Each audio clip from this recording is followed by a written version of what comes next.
Bum ba da dum bum ba dum bum ba dee dum ba dum. Bum bum ba da dum dim ba dum ba da dee dum dum doo dum dum dum dee dum dum dee dum dee dum dee da dum doo da da dum dum. Fantastic! Good morning, everybody, or afternoon, or your regional equivalent. Today, it's tournament day, and we're going to be wrapping up the third capital ship tournament, modded versus vanilla. We've already done the vanilla bracket, and now we're going to be moving on to the greatest of the least bracket, aka the modded bracket. Um, As always, skip ahead 10 minutes. We're going to wait 10 minutes, naturally, for everyone else to filter in, to realize the stream is running. Come join in, because I don't like doing this by myself. It's horrifically boring and slightly soul-destroying if I'm just sat here. I used to do this where I recorded it by myself, unstreamed, sit here for about 3 hours, and you know, I could sort of make it work, but after a while I'd start to lose my sanity. As will happen to you when you're sat in a place trying to talk to yourself and be slightly entertaining in a way that you don't really think is even being entertaining. But regardless of such madness, greetings everybody. I'm Luke, or Labaps now, or Lapsap now, or Labbity Fabbity Hoo Fa Fa. Today is Reassembly Day, and I really hope this audio is correct. Fantastic. Yoo-hoo, woo, hello YouTube, hi. Okay, greetings gentlemen. Right. Let's check who's in chat, because that's always the thing you need to do. So, Dylan, Gobu, Beck, Random Numbers, Onal, Assi. Is that Oni? I don't know. Regardless of such, skip ahead 10 minutes if you don't want to be bored to death, because I'm going to be sitting here waiting for everyone else. Fantastic. Alright, gentlemen. So, it's 7:02, so very soon we shall be beginning this march into madness. Thank you, Mons. Audio is good. That is fantastic. As always, I will be turning off the game's audio after a little while, because otherwise we'll all go insane. As I remember going through the deluxe gaming tournaments where we'd sit there listening to the same menu music for about 4 hours, and by the end we all kind of wanted to rip our ears out. Although the music is lovely, and it does loop quite nicely, it's like anything will start to, how shall we say, chip away at your sanity as if you were a rock and there was a massive pickaxe over you. It's a terrible analogy, but I find it entertaining because I already feel like laughing. So, thank you. Hello, I know you are derpig. The problem is that sounds horrifically bad out of context. I know you are exderp. Go, there we go. Jonathan Champion, Lightning JC. I was wondering... Okay. Fair enough, Lightning. I don't know anything about Smash, so I'm going to leave you to your maniacy and just, well, sit here. Ouch. That's pretty much right. Okay, well, verify my music, SFX, full screen, window, damned VSync. Physics updates per second is currently at 90, because otherwise, because the goal have blocks that are so small,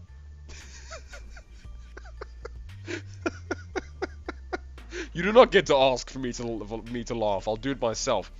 The goal blocks, the greatest to the least block palette is so small that if I don't have this at 90, there'll be a bit of clipping. Not much, but actually you'd be surprised when drones and missiles have their impact.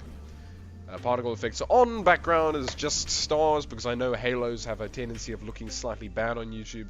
Yeah, because it gives that massive graying effect. Looks lovely, but I mean, what can we do? Did it HDR effects, because I'm cheesy. Blur effect, no, because we don't like blur. And obviously we have some anti-aliasing, which should run quite well. Now here's the nice thing. I can buff up the frames per second, because, well, they're goal and they're small, and these things will actually go quite quickly. Okay. Laps, do you have the Reassembly soundtrack? Not in a physical copy. In the sense that I don't have... Okay, digital copy, but, you know... We have YouTube, so effectively we all have the digital copy. Poor thing. I do believe some of the sound... I'm trying to think. I think some of them are stored on the Anisoptra game side. I'm not entirely sure. Anyway. And of course we're running Splinter's graphics overhaul with The original font.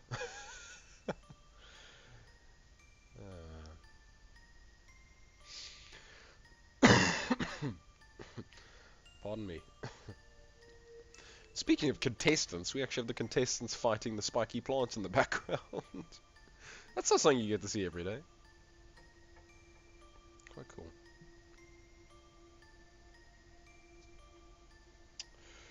Bum ba dum ba dum ba dee dum bum ba da dun dun da da da da dum ba dun dun da da da dun dun dun dun dun dun dee dun dun dun dun dun dun dun.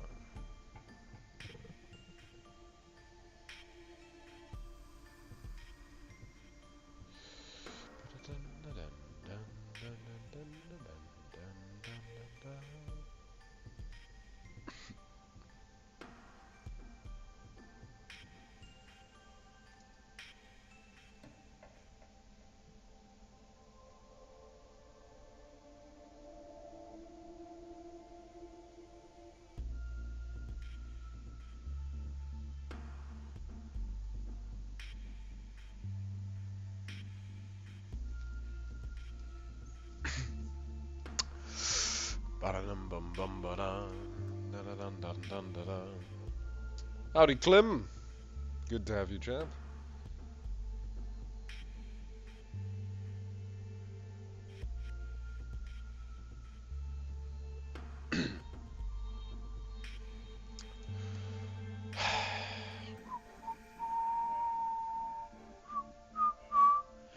Bum dum da da da da dun dun da dun da da. Bum bum bum ba da da dun da dun da dun. Bum bum bum ba da bum bum ba bum bum. Ba da dum bum ba da bum. Bum bum ba bum.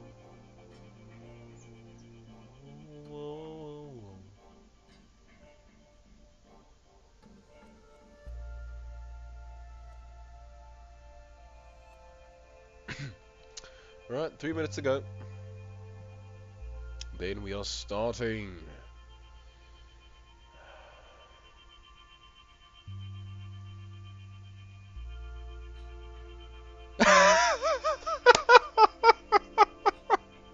Shame, Clem. I was in my bathroom when I started hearing odd noises. Odd noises I thought were coming... Oh gosh. Pardon me today, I'm also quite sick, so we'll see how that works. I thought it were coming from outside my apartment, got worried. Turns out the stream was starting, lol.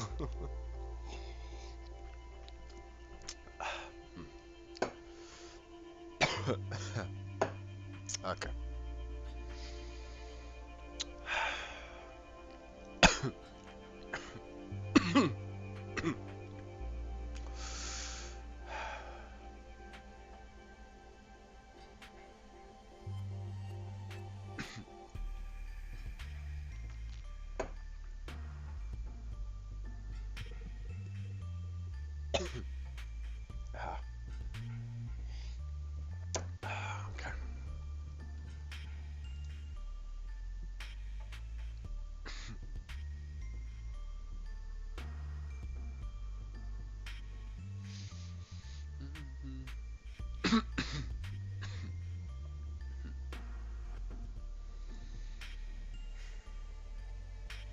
Right, 1 minute.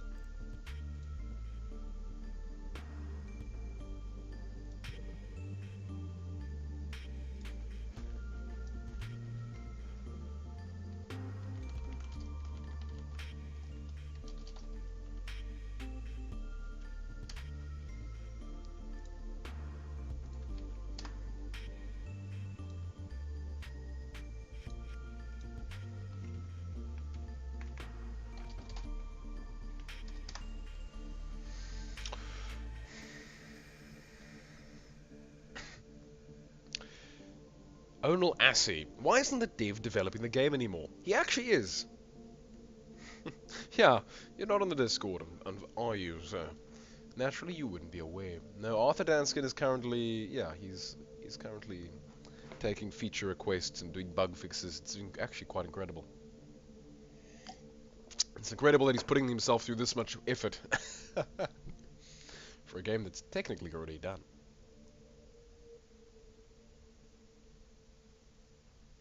We don't actually know the game's name, Lightning. And it's probably not even Helios. In fact, I think he said something, I don't know. It's a new game and we know nothing about it. But he might, I won't say anything. I will not share my dark and secret knowledge with such little... I can't keep that up, it's a shame. Well, maybe I could, but I can't take myself seriously. Well, soon will be a new update, soon. What do you mean, soon? Why are you putting soon in... Oh, you little cheeseball. Ungrateful little pragmat. Anyway. It's now 7:10. Alright, everybody, it's 7:10. We're going to start this thing. Let me make sure everything's fine. We already know the audio's fine. Let me just pull up let's pull up OBS so we know everything's working fine. Good. Husk! Hello, Husk! Tank Husk is here. Excellent. Let's go. Full screen. Fantastic. Right. Tournament! Now, I've already taken the liberty of setting up our 9 competitors, so this should be quite entertaining.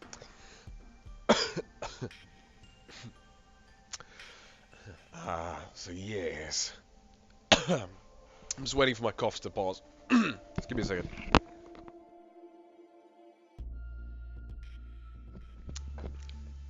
Lightning, why don't you be quiet? That's not even true. Anyway, enough people being full of cheese. Okay. A wild husk appears. And a random numbers also appears. No, you've already been here. What am I talking about? I didn't... Okay, anyway. Anyway, it's now 7:12. I've delayed long enough. Hello, everybody. Now that you've skipped ahead, hopefully, and have arrived here, or somewhere past here, or previous to here, and eventually then found your way here, welcome to City 17. It's safer here. Anyway, today we're going to be throwing together 9 greatest of the least war fleets in a capital class battle. Now, because these are greatest of the least, they're very small. And these battles are actually going to go quite quickly. Not that quickly, mind you, but they will go relatively quickly, which should be quite nice. All my other mods are disabled. We're running completely vanilla, aside from Splinter's graphics overhaul with the normal font add-on. Sorry. And, yeah, so let's read off some people. We have Camo 5 with his greatest of the least little fleet, which is a deadly one. We'll talk about it later. We have Clem Hazard's gold battle fleet. We have some crap by Debris. I forgot half these fleets' names. They're ridiculous. By Debris. We have Martian Missile Works by... I can't remember who it's by. That's a problem. Let me... give me 12 seconds. I'll just quickly check who that's from. Because I don't want that to just... Because that's going to bother me if I don't know who it's from.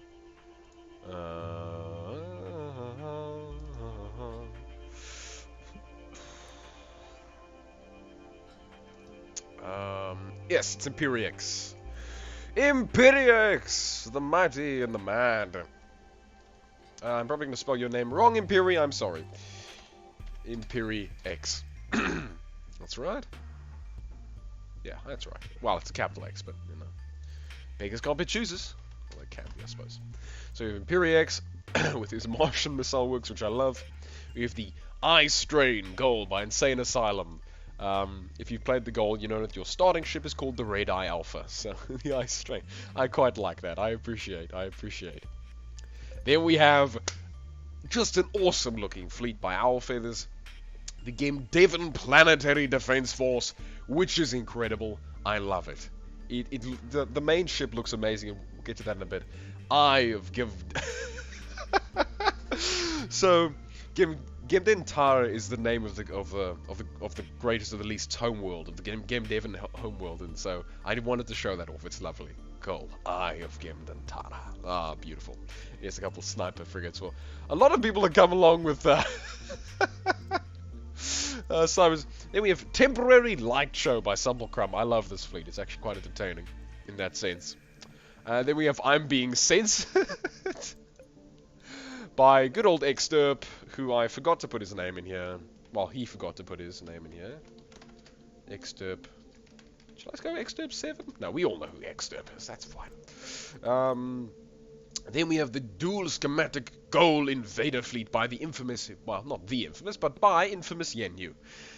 Which once again looks really quite nice. I like it. It's a very nice looking fleet. Let's show you Camo's fleet. Tanzerate. Taserate. I love it. And then, of course, Klim. Debris. Martian Missile Works. Ice Strain. And we've already gone through all those. Fantastic. Let's do one last check. Double elimination, 5-second countdown, 3 rounds, 2 minutes 30 seconds, resources off, plant asteroids off, arena size 40,000, arena borders on. Alright, let's kick it into gear. Woof. Fantastic. Okay, now, this is going to be interesting. First up, we have Camo 5 versus Exterp. Now, Camo 5 has made a fleet that I quite enjoy, and it's incredibly efficient. He's stacked a metric ton of what we call Praetoroid sniper lasers onto his primary 16,000 16k P ship, 16,000 PowerPoint ship, and it's a doozy. Got a lot of armor, a lot of power generation at the back, quite relatively safe, and a metric ton of thrusters with some of the big anti-capital missile launchers. Then he has a bunch of little support ships which all have the big anti-capital missile launchers as well as some shields. They also have some little Tech Lion saturation denial point defense lasers on them, which shouldn't lag out the game at all. That's obviously me being highly sarcastic. He also has these other ships which are basically just cut in half versions of the big one, which I love, and it's ridiculous. It's actually it's a very interesting fleet. We'll see how that goes. You'll see how that goes. Now we have Exterp. I'm being censored. I love it. Best fleet in the whole place. No shame. Anyway, so Exterp's come along and he's used a bunch of the Practa frigate launchers, which are effectively deployable drones, with very heavy drones with shields and big guns. They cost quite a lot. This is, of course, his 16,000 P ship. He has, I believe, wow, okay, I just hit puberty there. Well, went back to puberty. Yes, that makes sense, right? You get what I mean. You get what I mean. You can see how bad my throat is right now.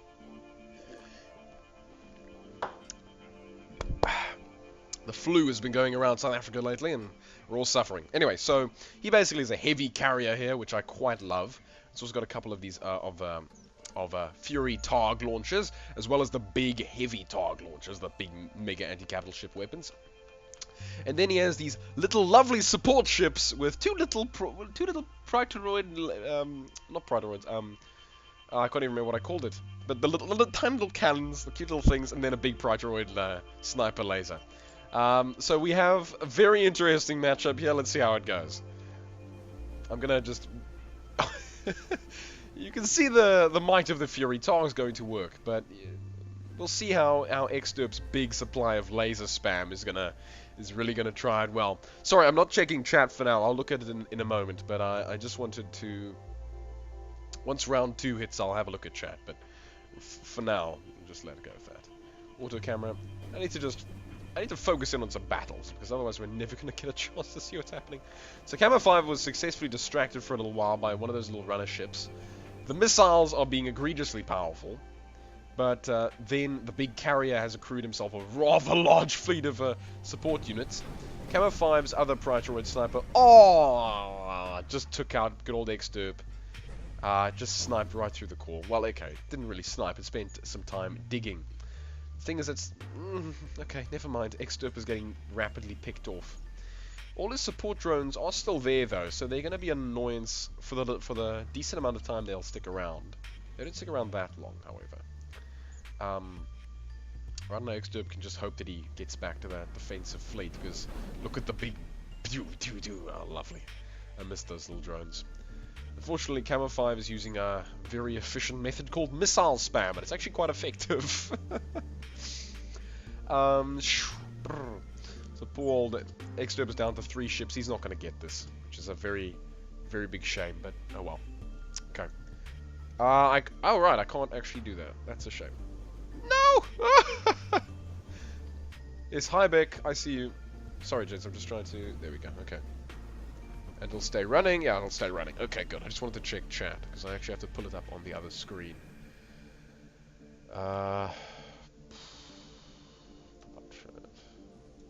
Otherwise, I can't actually see what's going on.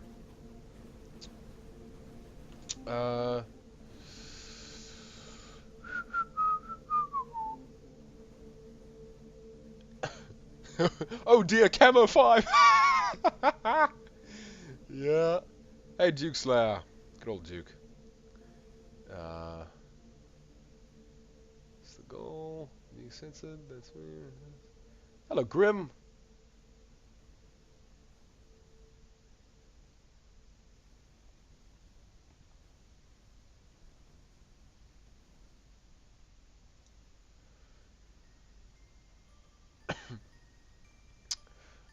Means for the enemy. Put this in back. Laps, did you learn how to make custom shaped blocks? I did make a triangle block for the goal when I was experimenting with it. You know, unfortunately, I never bothered trying to make custom shaped blocks for the goal because I felt the nicety with them was that you can only really build in fixed lines. The only way to really get at a 45-degree angle is to use some of the expensive triangle things. So I found that entertaining. I thought it just built into the way the gold sort of played, in that they were kind of a silly micro-faction that, you know, built out of these tiny little silly blocks that are only really squares. So yeah, I just never bothered.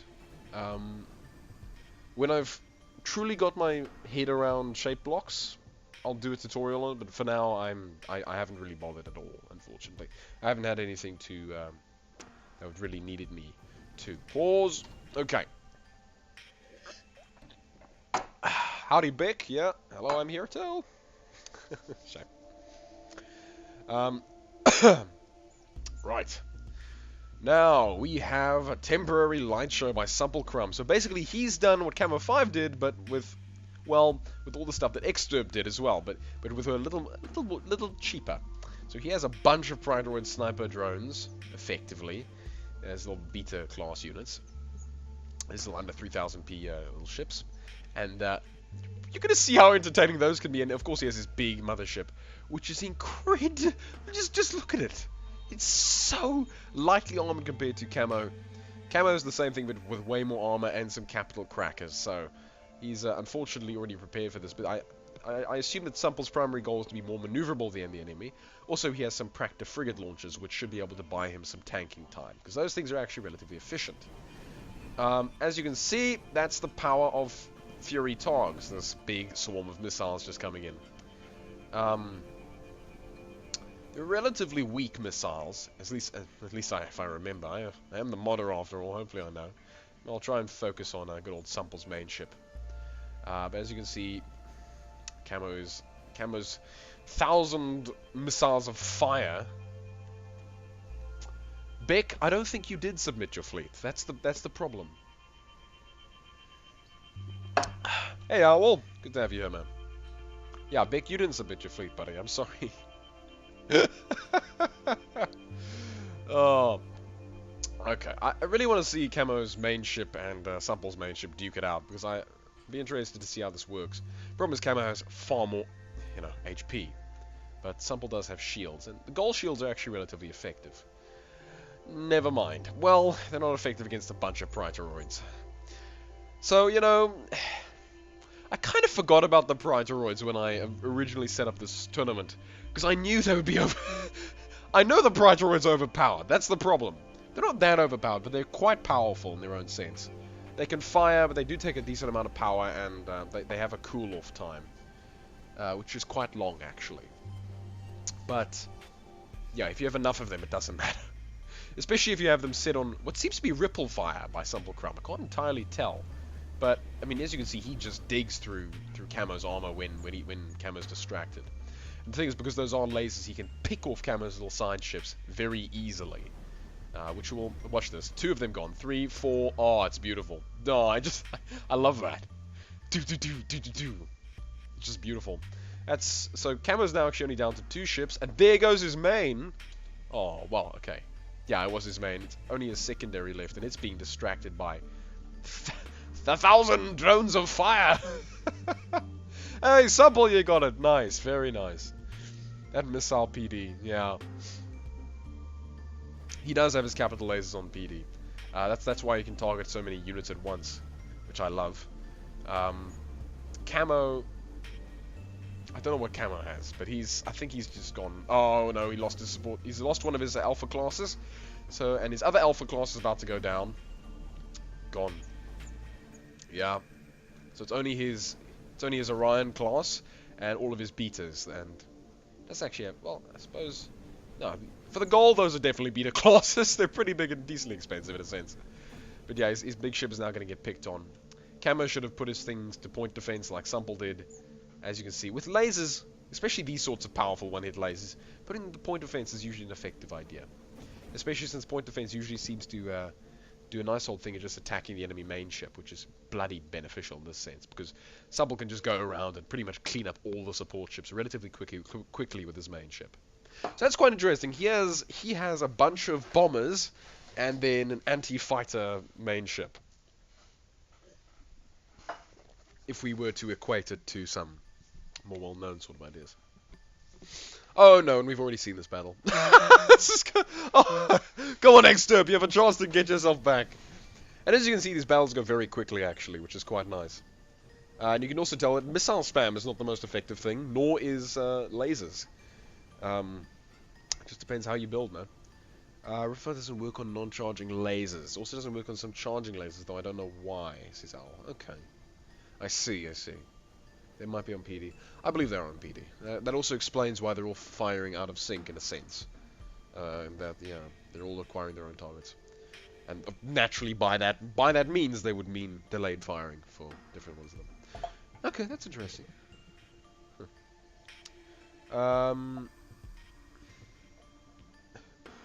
You're probably lagging. You've seen the title screen. Oh yes. Okay. Let me pause. Title screen. Oh, Exterp, no. Exterp, I want you to win, and I'll tell you why. Because you're the only one that brought just a big carrier to the battle, and I love that. Just fantastic. We're effective.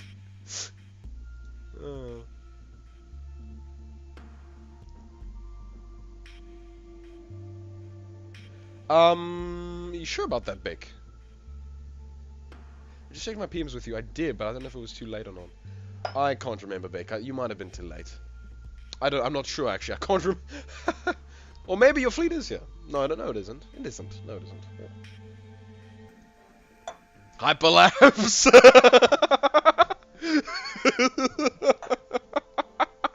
Flippin' love hyperlapse. That's the best emote I've ever seen. Go, Exterp. Bring the power of Practor frigates. No, those aren't Practor.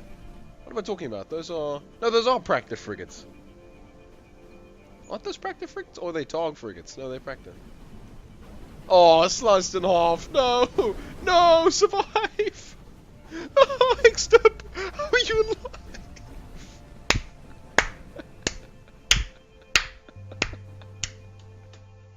How did he survive that? I love the Exterp's little command cores there, just doing a little pirouette, and all these missiles are just flying around it. Most dramatic thing 2018, I love it. Yeah, shame Exterp. The problem is you're just too fragile.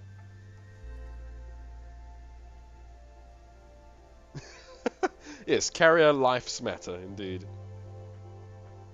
Labs hyper lol. Oh.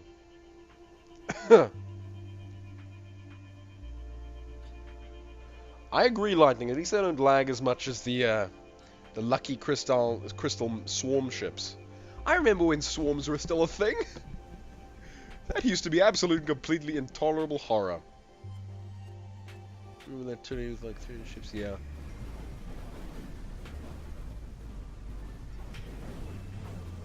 Okay. Beck, you probably did send it to me, but I forgot you sent it to me. Because the problem is I have all my stuff categorized in my folders, so if it's not there, you know, who knows.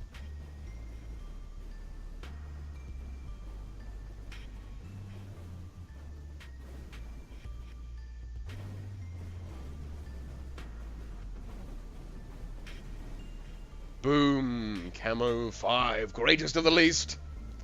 Ah, well done, Camo. Shame Extirp. I will throw... Yeah, you know what? Tell you what. Beck, afterwards, I'm going to go grab your fleet and I'm going to verse it against Extirps. Because I do want to see that little... I want to see that little friggin' fleet do well. Love that carrier. Okay, now we have Imperiex with the Martian Missile Works. And this is just... This is actually overpowered. This is insane, and you're going to realize why very quickly. So on the left we have Missilic Spam Armageddon, which is beautiful and I love. He has these, so basically he made a big multi-directional super missile spammer with like 8 big shields, a few, just three power generators and command core. Pretty nice, you know. It's just how it goes. And all his little support ships are just missile shooters. That's it. He doesn't have anything else. There's nothing else here. But I love it. And then his big 16,000p is just two of the 8,000s stuck together. His Orion class is 2 alpha classes. So he's technically got 4 alpha classes. Anyway. Then here we have Klim. Oh my goodness, it's so red. Who, a few people came with the default gold color palette, which I appreciate. I think the gold color palette looks quite nice, but that's just me patting myself on the back. Yeah, Practor frigates, and then these are perimeter rectification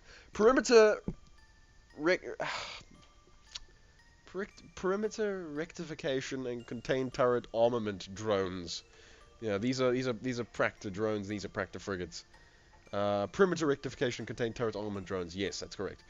I remember now. I remind myself of my own definitions. And then we have... So Klim has come with this really cool-looking primary ship. I actually really like it. And these other support ships, which actually, honestly, look really cool. I like the aesthetic of this. And he has his little ships with a bunch of Fury Togs and a big Fury Tog. Well, not a Fury Tog, but a big anti-capital Tog. And naturally, there's a couple Praetoroids with a bunch of shield drones and a bunch of shield frigates. It's going to be very interesting. I haven't actually seen this fight, because naturally I tested a couple of these fights beforehand, just to see how quickly this would go. And this is going to be very interesting. So you can now see the missiles. If anyone remembers... Oh God, my voice is just dead.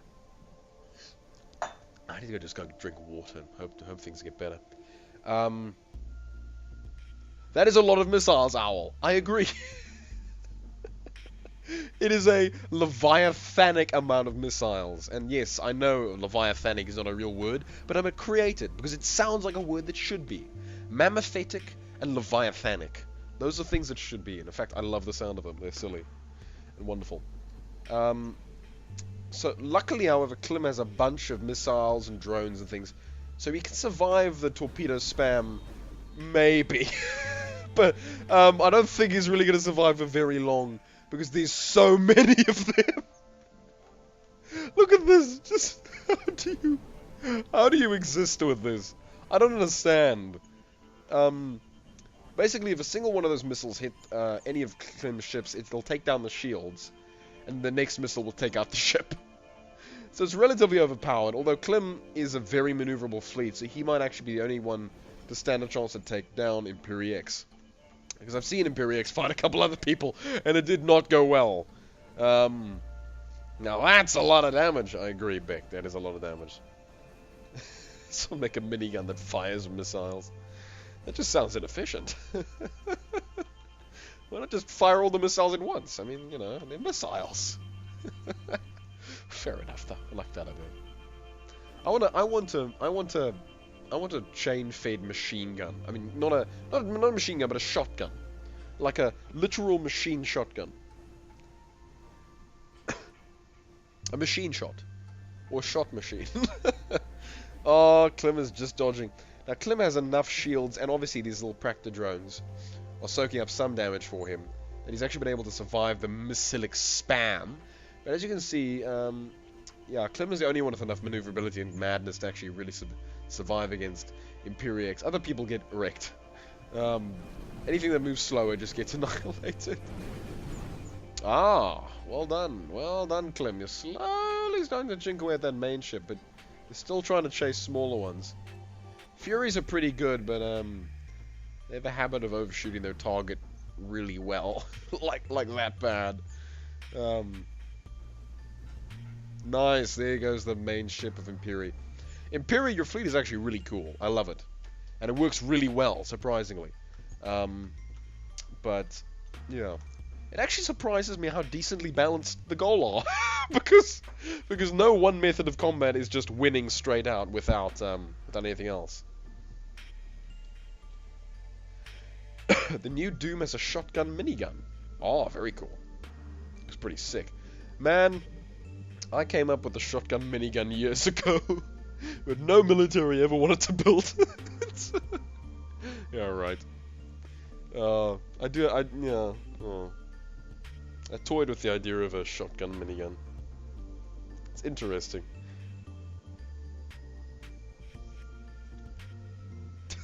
Yeah, fair enough. They're not as powerful as Sentinel nuclear options. So Imperi and Klim are actually equal in ships, but Imperi has actually lost more ships in comparison. Oh, here come all those Furies! Fury! Oh, those are the capital. Those are the capital crackers. Oh, Clem, you're cutting it really close. You're cutting it really close, Clem. That's very close. You can see all the tick line saturation denial missiles trying to work on those big lasers, but all those are literally 1p lasers, and the thing is, they don't work that good on anything stronger than like 20 HP. The idea is that they work to take out, as their name suggests, saturation. Not a mini shotgun, that's just a small shotgun. You need to imply the chain machine gun method of it. Belt-fed shotgun, you know.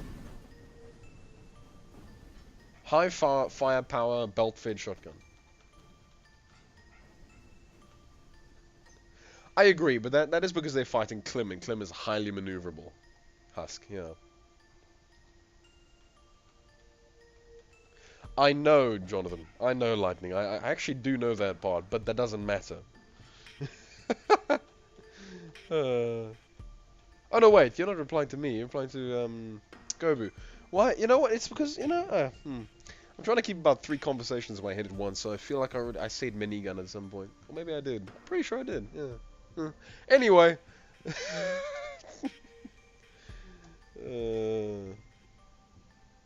Yeah, by the way, that's a very cool factoid. Rotary shotgun, there we go, that's nice. But does that imply that there's, you know, fair, whatever. Why are we talking about this garbage? I'm insane. Anyway, enjoying myself and I'm just tired. We're gonna get to the self-pity of the point where the host starts self-pitying. It's gonna be very soon. I'm joking, obviously. Anyway, yeah, I mean, he only hit 5,006 points now.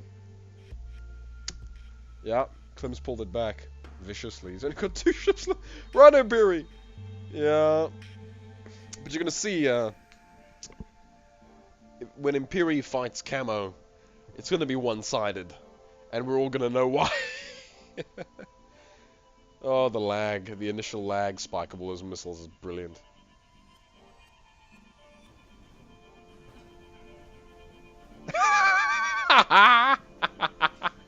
The Gold do have wonderful plants. The Kliskavi. The Kliskavi. I love the Kliskavi. Basically, imagine just a rapidly growing and very annoying plant. I agree, Husk, and that's because of missiles, but the thing is, Imperiex is the only one doing that. And it's still 739, so I'm happy. Because there's massive time dilation. Like Leviathanic. We need to wait for a couple of those things to die and then it'll get faster. Why am I saying that? We already know this. We've been through so many of these.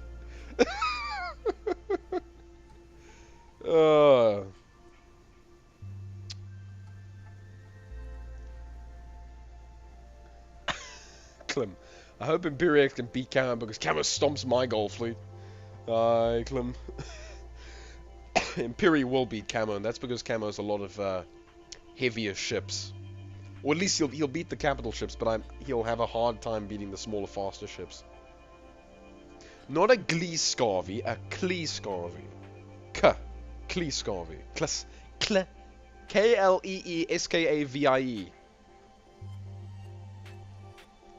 The Gaul have always had plant guns. The Gaul have always had plant guns, guys. What are you talking about? Well,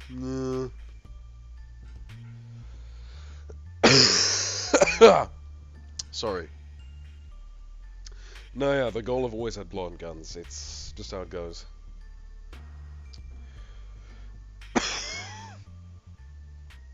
I mean, I say plant guns. They're like, you know, like Faction 2 seed crops. They're pretty effective. They give a decent amount of resources in a relatively quick amount of time, and they rapidly grow, and they're quite fun. I love them. Time dilation. Yeah, it's been like 20 seconds and like 5 minutes. Yeah.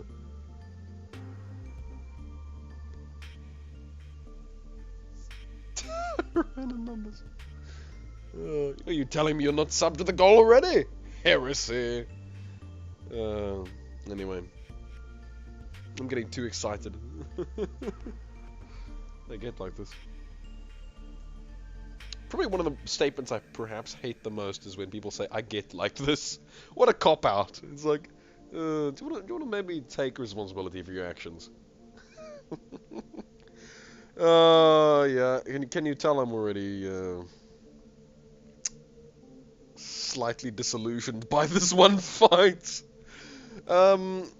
As has been seen before, Imperi can't beat Klim, so I'm just going to give it to Klim, and we're going to move on from that, because I want us to see...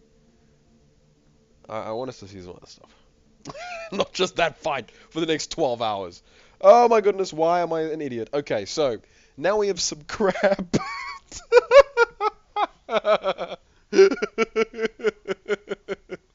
By debris. I don't know why it makes me laugh so much, but it's the idea that debris is just throwing this thing out there like it's some horror to behold. It's not that bad. I mean, it's not the most beautiful thing, but it's entertaining at least. So, debris is one big Praetorian sniper laser, which is of course his 16,000p ship. Then he has a bunch of smaller ships, which are basically his damage soakers, with the Uber Partenoid, there we go, with an Uber Partenoid cannon, which is very strong. It's the Gaul's biggest and most powerful plasma gun in effect, versus the Ice Strain Gaul by Insane Asylum. Now, Insane has a very interesting... You can barely tell what the hell this thing is, and in fact you might get some eye bleed from that. But in effect, he's got a bunch of capital launchers with some point defense lasers, some Tech Lion defense lasers here actually. Not defense lasers, but they're like I can't remember what I called them. He's got a bunch of those. He's got some Praetorian sniper laser ships, and of course he's got his main ships, which have a lot more of those snipers. A couple missiles, very fun to main guns as well. And this thing, which is just primarily lasers and missiles, and that's pretty much how much of that's going to go. I haven't actually seen this fight, so it's going to be quite interesting. I'm going to let that run in the background.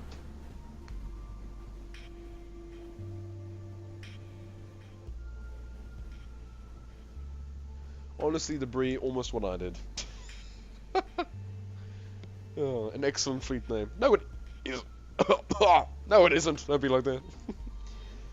Husk. Sample Camo Klim are pretty good contenders already, it seems. I do wonder if Imperiex can beat Camo. Imperiex, due to the way Camo... Okay, debris especially is incredibly vulnerable to Imperiex, just due to the fact that his ships are primarily slow moving, hulky. I don't want to say troll ships, because that's not what they all are at all, but tankier ships, you know, brawlers in effect. And so he suffers massively against Imperiex's missileic bombardment swarm, his Martian missile works. Because there's so many missiles and he can't outmaneuver them. Speaking of debris.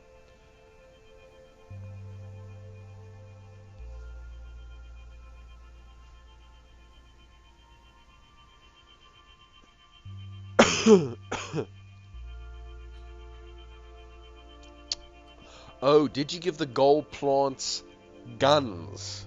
I thought you meant did you give the gold plant guns, not the gold plants guns? You missed a. Okay, I'm not gonna worry about grammar right now, but you need a.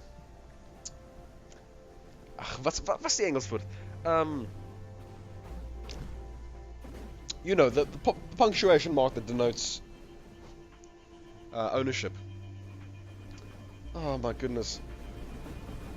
Anyway, put that before the S. Otherwise, I have no clue what you're talking about. Grammar! You never escape it, ladies and gentlemen. Even after school is long behind you. Never get away from it. Sorry about that. But no, they... Hey, Alex. Thank you, Mark. Julle toch, meneer, dankie. Apostrophe. Okay, apostrophe, thank you. Apostrophe. I am an idiot. The apostrophe, thank you. Thank you very much. I'm trying to think of an apostrophe, and all I can think of is a comma, and that's pretty bad.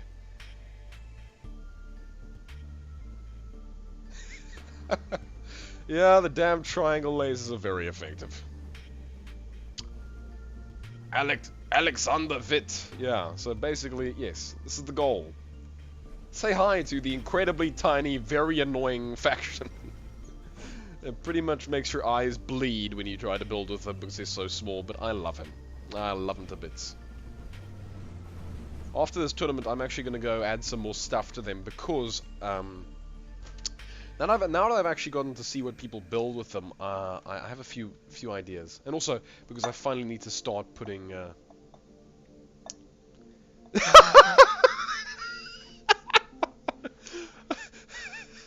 love the equivocation mods! An apostrophe is basically a comma, but you put it in the wrong spot. I love that. Yes, that perfectly describes an apostrophe. Yeah, what can I do? Anyway, a floaty comma. I mean, is this the greatest of the least? Yes, it is the greatest of the least.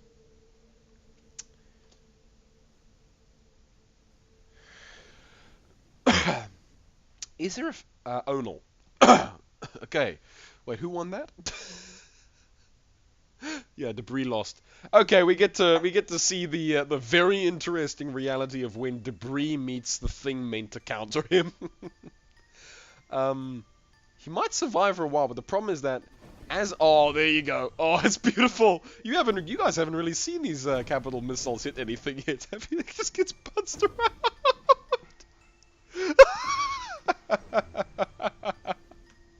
That is so sad, but it's so satisfying to watch. Just gets bumped around.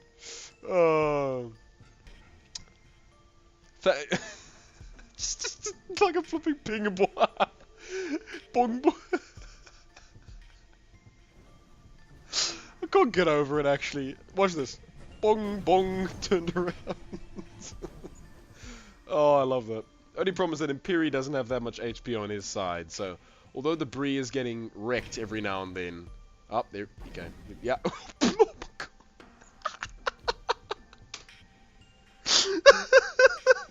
It's just really satisfying. That's just beautiful catharsis to just have an explosion that sends something flying. I feel like it's something we all want in our lives, is to have an explosive that we can just throw at something and it hits it, explodes, and it just sends the thing flying.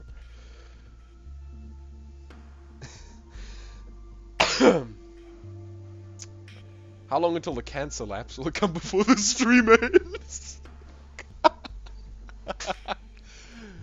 The cancer is not until 2583. Don't be silly. No, it's not 2583. It's 20... When did I set the cancer? It's not 25. The Great Expanse is in Craz, I'm forgetting the timeline of my very own universe. Okay, anyway, enough of this garbage. Let me go read stuff. So Debris is only down to 6 of 9 ships, but the problem is Imperi still has 27 out of 30. and his Martian missile works are pumping out a metric ton. I do not have that kind of humor, or I never tried to have one. Well, Alexander, this is what happens when you're laps, and you don't really have that much entertaining to do sometimes, when you just have to, suffice with madness and insanity. Sometimes you just want an explosive that can ping things around like a bloody ping pong ball. It's catharsis if anything else, but it's very entertaining because I didn't expect it to bounce like that. That was ridiculous. So yeah, very very fun. Reminds me, how long until the new LSN are going to be there? Yeah, about that. The LSN will be done when I'm not an idiot, and effectively, because the problem is I started doing a complete redesign because there were one or two things that were just annoying me. So colors, okay, when I say complete redesign, I mean of the colors actually. So I'm currently trying to go through and fix a lot of the colors, but there's like a lot of blocks, and there's like the problem is there's 3 sets of different colored blocks. So it's a lot of recoloring to do, and rebuilding those and adding more and doing all crazy stuff. But also I just haven't really had the time to think about it. It's been a shame. But the goal is relatively easy to implement because all I have to do is add a new block and then stick it on the pallet chip and then it's done. But yeah. Okay. I don't want to call it, but I want to call it because this is naturally, because due to Imperiex, it's time dilating. But I don't really want Imperiex here anymore. Look at all these missiles. Okay. Okay. I'm getting tired of the main menu music, so I'm just gonna initialize sandbox. I'm not grabbing any ships, am I? No. No, it's all safe, and let's just remove those. Oh, game's immediately about 12 times faster. No ships caught in the crossfire, no ships caught in the crossfire. Good. Close it down. Alright, fantastic. Much better. Okay, now it's quiet, my ears aren't bleeding anymore. Other problem is the main menu music gets to me after a little while, but I love it.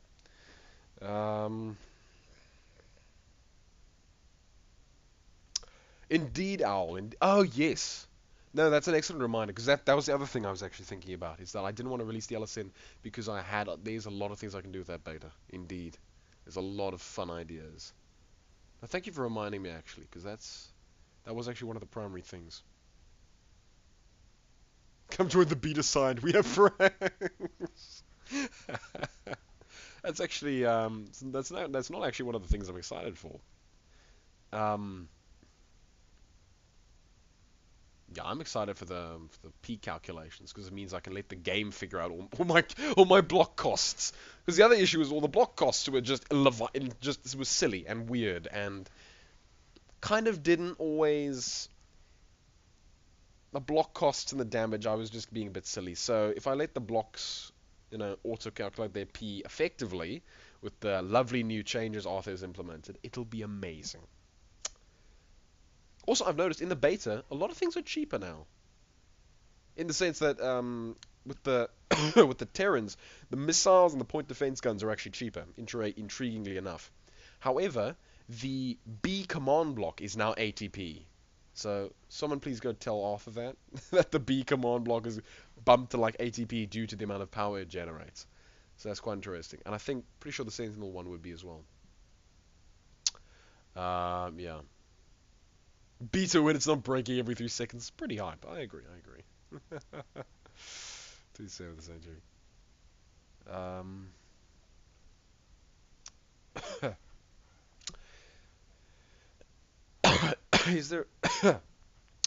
Is there a faction that is just scaffolding for hull and shields? The Tinkerell. Oh wow! It just went. Thanks, guys. You talked, and now I have to go. Now I have to physically F11 the game to go over. I have to scroll up. I've got to use my finger.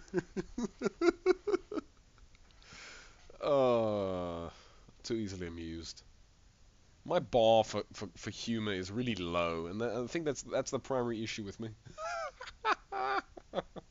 Is there a faction that is just scaffolding for hull and shields? The Tinkerell I kind of like, but they have blocks that can attach on multiple points.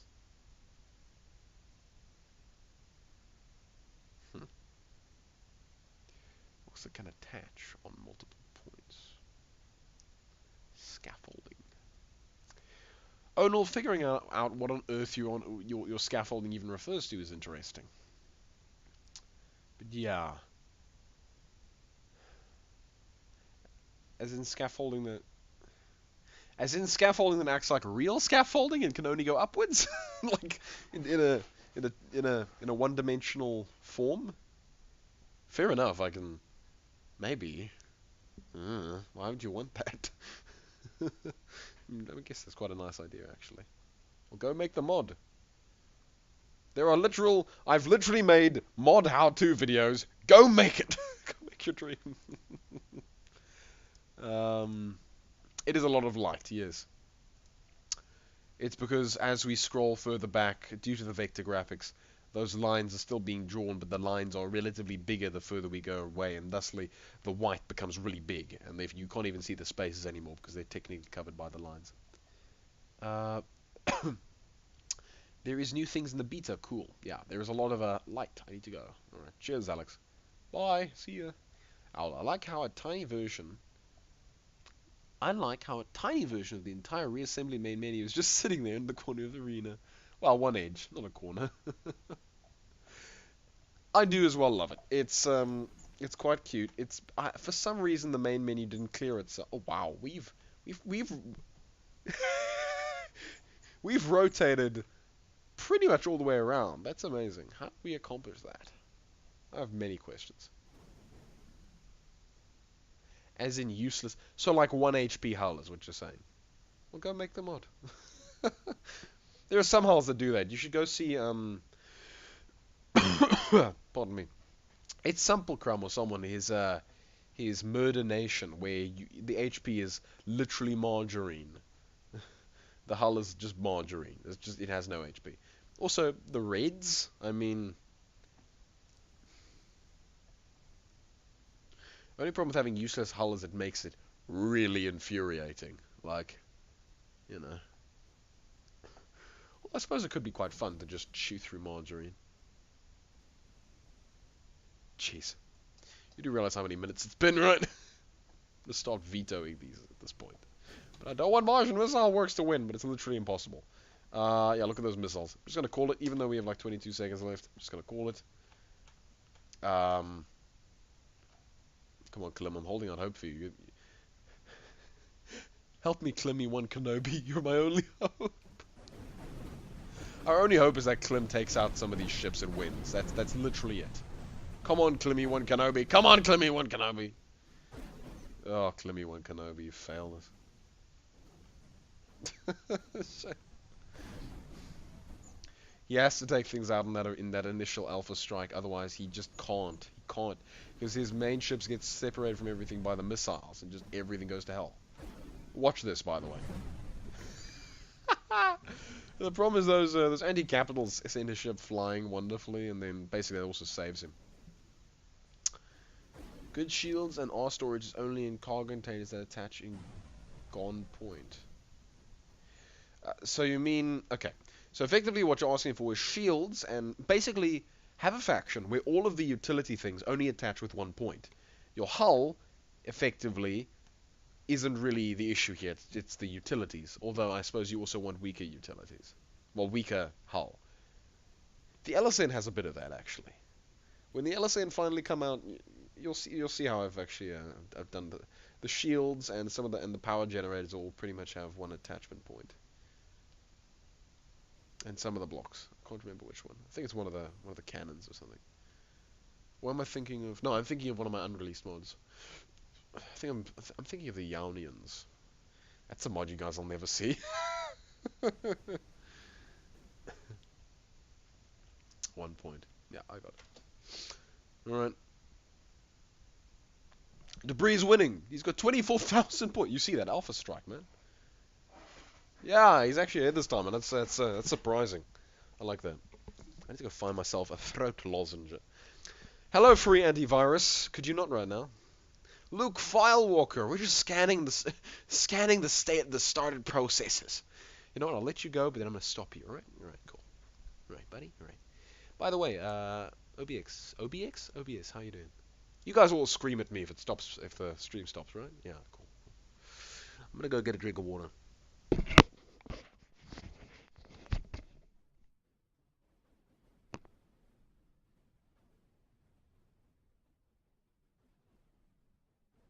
Actually, while I'm gone, why don't you guys just commentate for me? You can.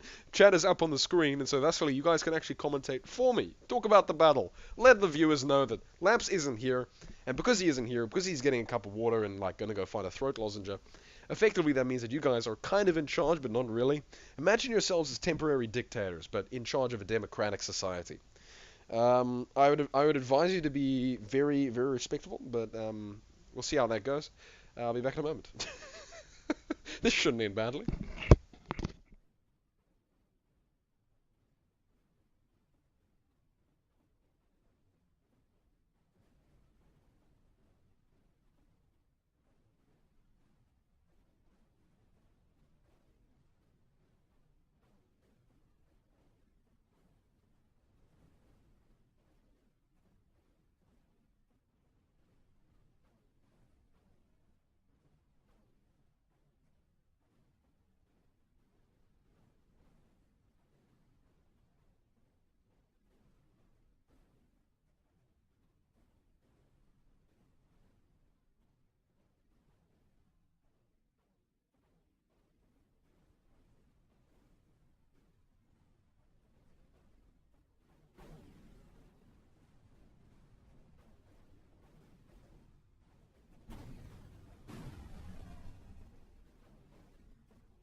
Right. I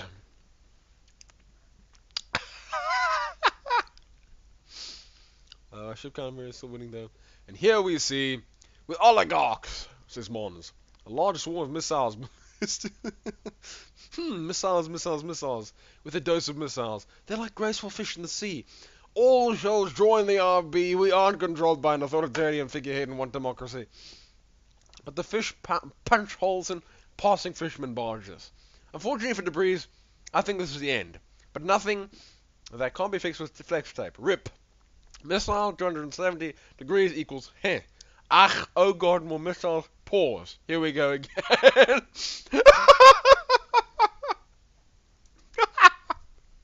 Flipping love it. You people, you haven't let me down. Right. Here we have Camo versus the Martian Missile Works. Now, only Camo's capital ship should be affected by this, but let's see how it goes. I hope that Camo wins here because I don't really want to suffer lag anymore. I love Imperious's fleet, very cool. But, yeah, you know, lag, something like that. Unpause, let go. These others goes. I mean, I've tapped down. Don't tell me, Gachel.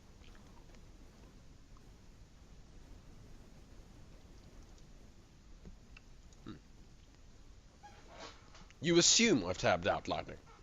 Lightning, your powers of assumption rival that of, well, a very assumptive person. Okay, good.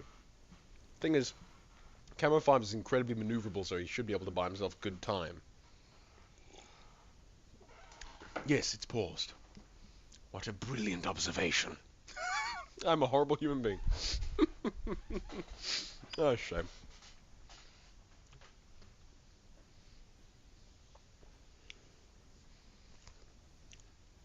Good old Lightning. Lightning, do you remember when Deluxe and I used to pick on you? Those were good times, weren't they? To anyone listening, understand that Lightning has always picked on us, and we've always picked on him.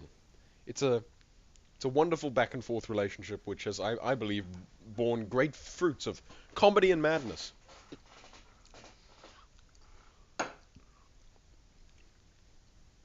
Throat lozenge. I remember when I said that once and Deluxe nearly wetted himself laughing.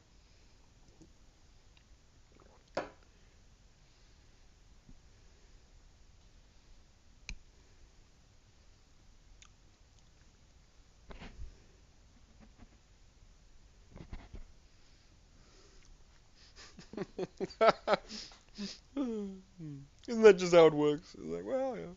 Mutually bullying. I stole his purple in the stream.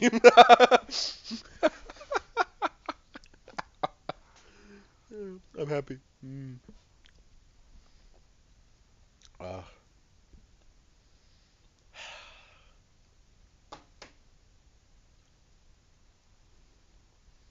I feel like we need to get some people together and have a multiplayer game. Just for like madness. I don't know. I think that might be entertaining one day. Anyway.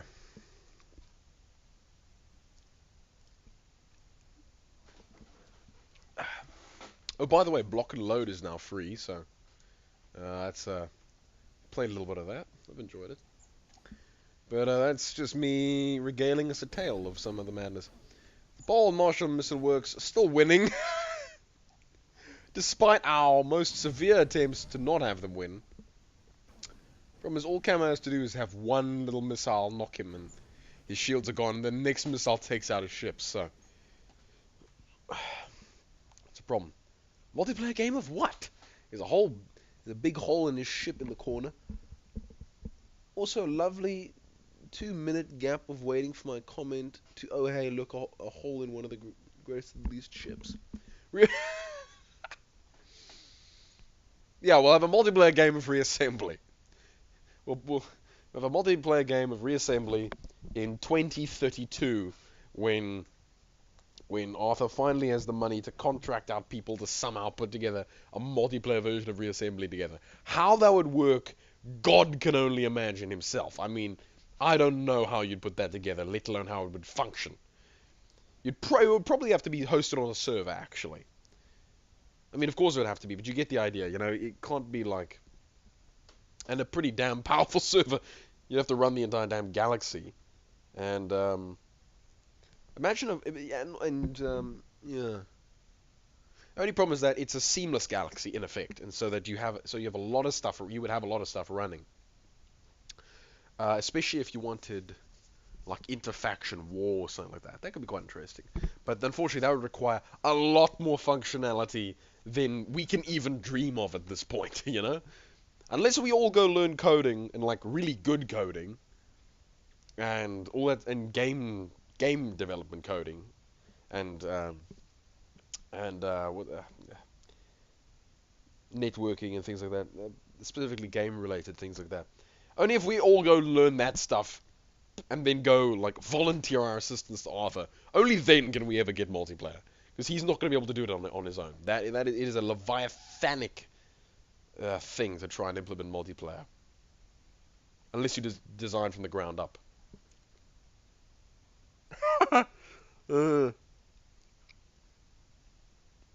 Well, that would just be a big 4X strategy game.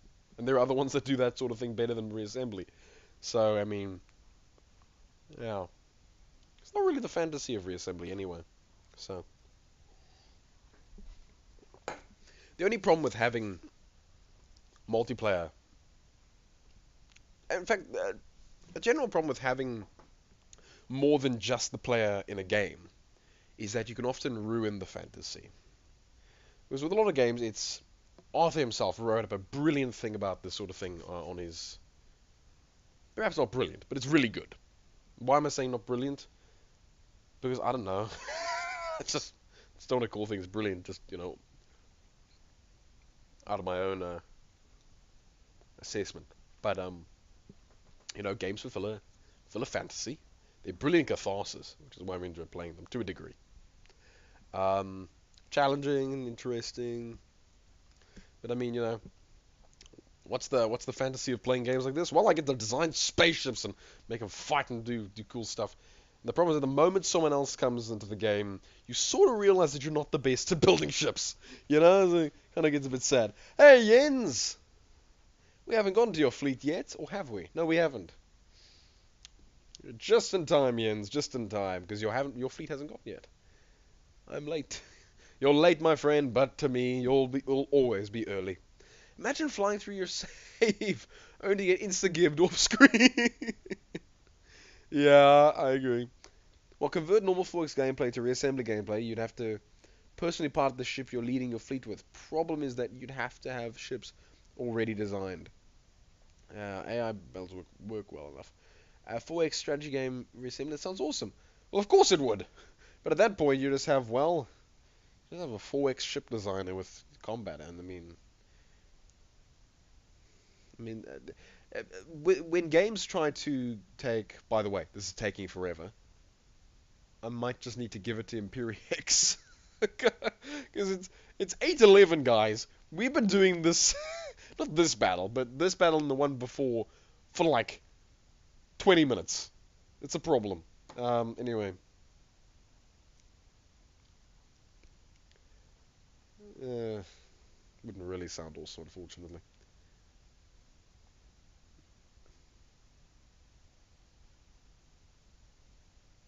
The moment you put a multiplayer in, you effectively ruin the game to a degree. In that standpoint, because you have to balance around so many things. And if you're in multiplayer and you're playing competitively, no one is going to give a cheese about each other's enjoyment of the game. There'll be none of that. And so many of the harmonious elements of reassembly will go out the bloody window like a flaming lunch. So no, it's sadly not very practical, even from the standpoint of reassembly. Rather just go make a 4X ship designer battle game, which, I mean, things like Istralid. Istralid's perhaps not the greatest, but you get the idea, though, that other people have done this sort of thing, where you can design your ships and have your fleet and fight other people. But I mean, those sorts of games are heavily simplified in an effort to make it balanced, But Reassembly has so many complicated elements to it. Resource gathering and ship AI and designs and all these other things. Especially having different factions. Asymmetrical gameplay is a hell of a thing to balance. It's very difficult. Very difficult. But, yeah. To anyone who thinks multiplayer reassembly won't be a disaster, I submit nuclear option equipped melee spinners.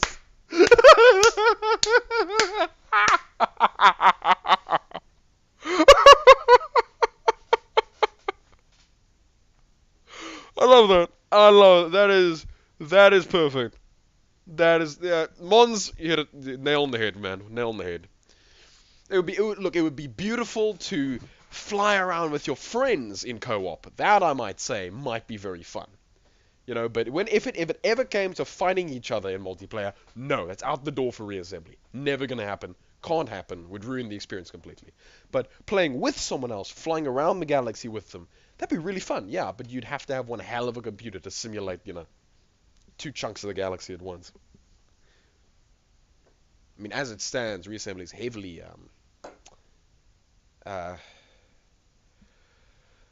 man, what's the word?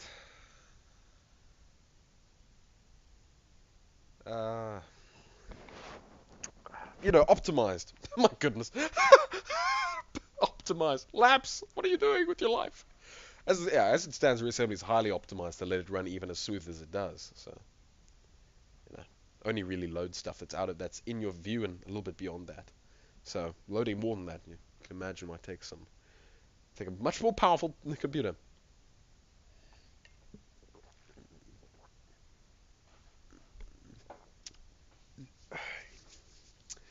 What does Camo have left? Yeah, yes, Tiny One's gone win it. Periex takes it. Okay, cool. Round 2. It's been 4 minutes. Yep. Once again, Mons hits it on the nail in a few words. Good stuff. Okay, now Camo, please, Camo, for everyone's sake, destroy Imperiex. The lag is just unreal. This is. Ah! I'm having flashbacks to the Capital. I'm having flashbacks to the Capital Tournament Part 1. This is so bad. I do have a veto rule, but the problem is there's only so many competitors. I kind of don't want to. And the problem is that Imperiex is winning. He's completely legitimate, and I don't really want to disqualify that. But the lag is. Oh my gracias. Okay, guys, I want to vote in the chat. Or someone go and make a straw poll quickly. And I want two options. Number one, veto Imperiex and fight him against the winner. Or number two, sit it out. So basically what I'm saying is option number one is we veto Imperiex for now. And then whoever the winner is, they get to fight Imperiex. And so we can just see, you know, who's the best of the very best. And the best around. Nothing's ever gonna keep me down. Or option number two, we sit it out and be here for like 50 minutes. So just if someone could please make a straw poll for that and just paste it in, I'd appreciate that. Or really everyone just say one or two. And we can just see how that goes.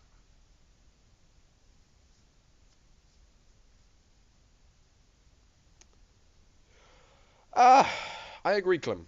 I agree. Fair enough. But that's exactly what we're wrestling with. So I'm basically, Clem, you've said option number two, so we'll sit it out there. So far, because we have one vote, 2 votes. Oh, thank you, Mons. Oh, Mons the man. Fantastic, guys. Please go put it into there, and I'll look at the results in a little while. When this clock hits 1 minute, I'll look at the results. Also, I will call it once Imperiex has a defined lead, aka he's taken out the other guy's capital ships, which is that's pretty fair. Because look, I hate being unfair. That's the worst part about this whole thing. Is, you know, guys have put some effort in. These things are winning within the rule set that I've made. It'd be really damn bad of me to veto it in all realities, you know. But you know, sometimes we stick with things. Yeah, let it play out. Cool, man. Well, I'll count the votes. Just let it play out. Just let it play out.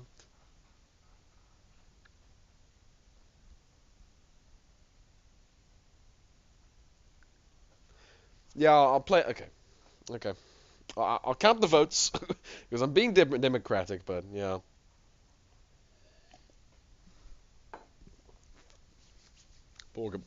Oh, shame, Imperi.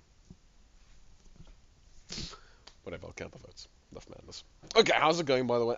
Let's actually go look at some interesting fights. So here's Camo's main ship, which has actually taken some beatings, you know? So those Pridewood's have really taken a damn hit.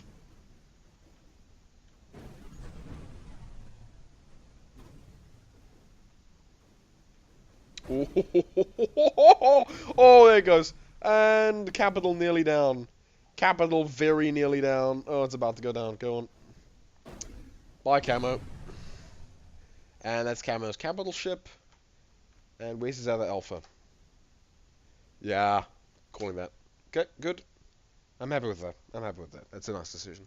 Let's count the straw poll votes.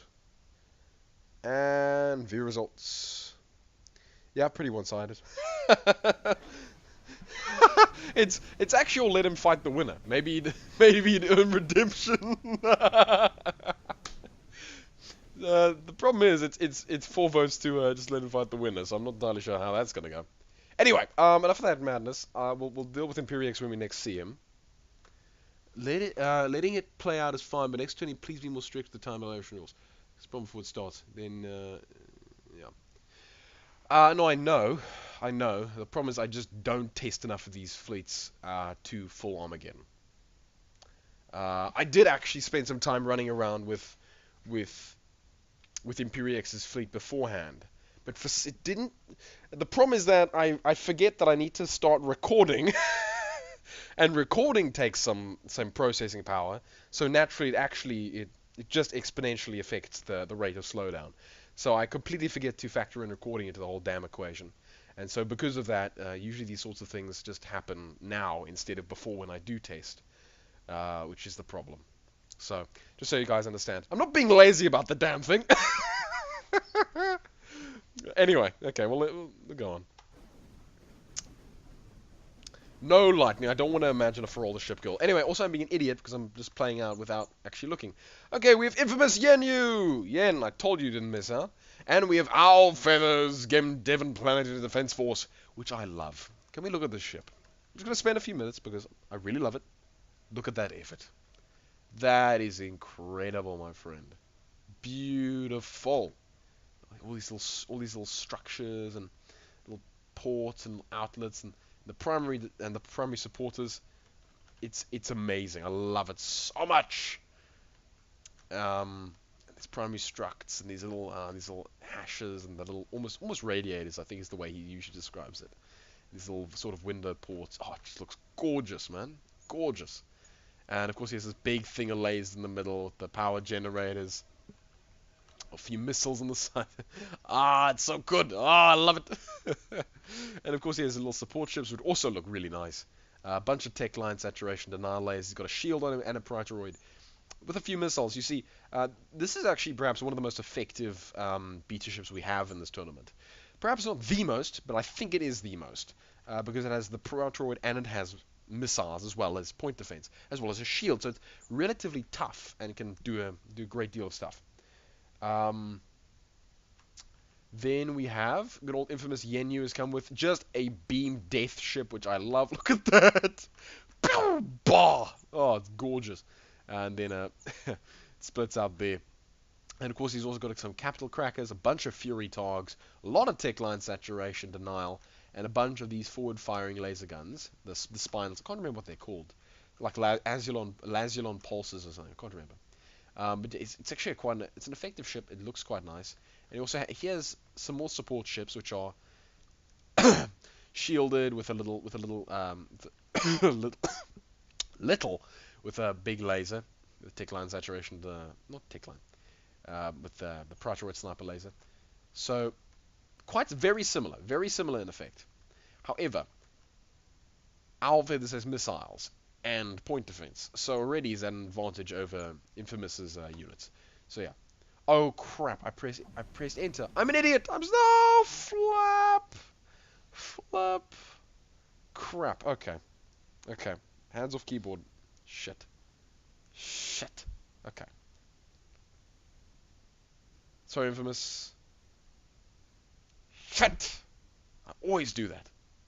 Flap. Okay.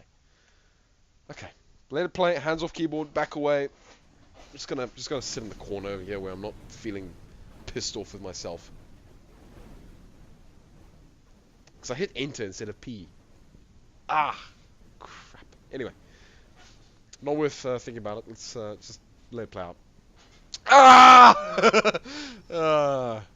Try building big with goal. I don't know why. I love that you built big with goal. It's fantastic. Yeah. Yeah, Owl does actually have the biggest ship in this tournament. That's actually the reality of the situation.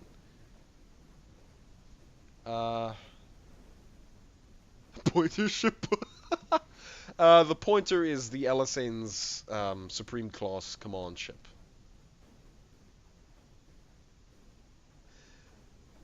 Yeah, yeah. I don't swear much because it's just I find it to be bad form. Owl wins anyway. Okay, I didn't press enter this time. Oh yeah, Jens. I'm sorry, Jens. You should have had another chance. Crap. Is someone keeping tally here? Because we need to make sure to verse Yen against the winner, just because the poor guy didn't get a full. Oh no, wait, he's in the. Oh. Praise double elimination! Yay! He gets a second chance. Okay, so here we have Klim versus Sumplecrum. We've already seen Klim, we've already seen Supple. This should be very interesting. Just Mesillic Armageddon. Both sides the same color. It's beautiful. Lapso make alone. It's okay, shut up. Yeah. I assume there's no going back. Owl, it looks awesome and it seems effective too.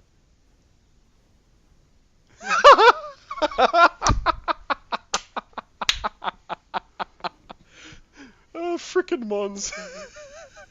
I don't swear because it's bad form laps. Mons, I use profanity like punctuation.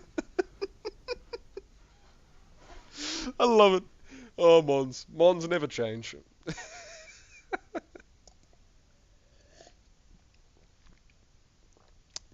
Unless there's a better version of you round the corner. Dun, dun, dun, dun, dun, dun, dun. Unless there's a better you in the next day. In bottom bay.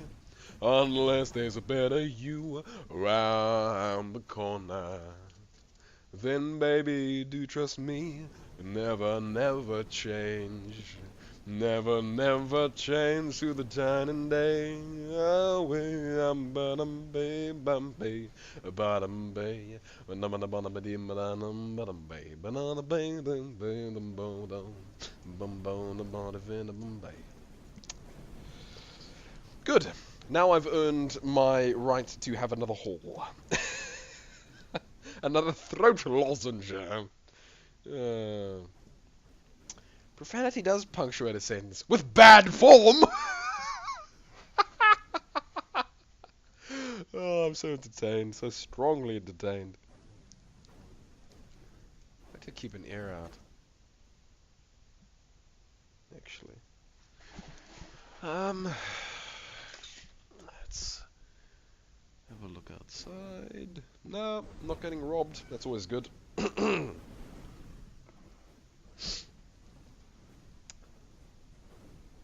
This fight is what I expected. Fast explosions, deadly. This battle is volatile. I agreed. That was a lovely battle. I loved it. That was really nice. And now we have Martian Missile Works. Wait, doesn't Sumplecrum beat Martian Missile Works? Perfect! No, it's Klim that beats Martian Missile Works. But Sumplecrum is equally Oh. Sumple. Why are your guys running into his to his missiles? I heard banana.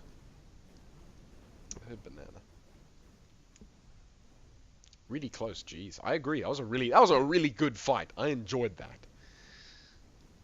That was a really nice fight.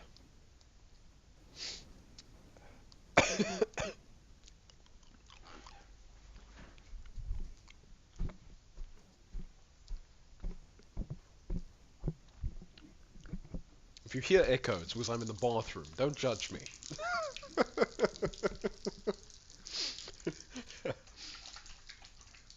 Ah, lovely, a hall. A throat lozenge. Okay.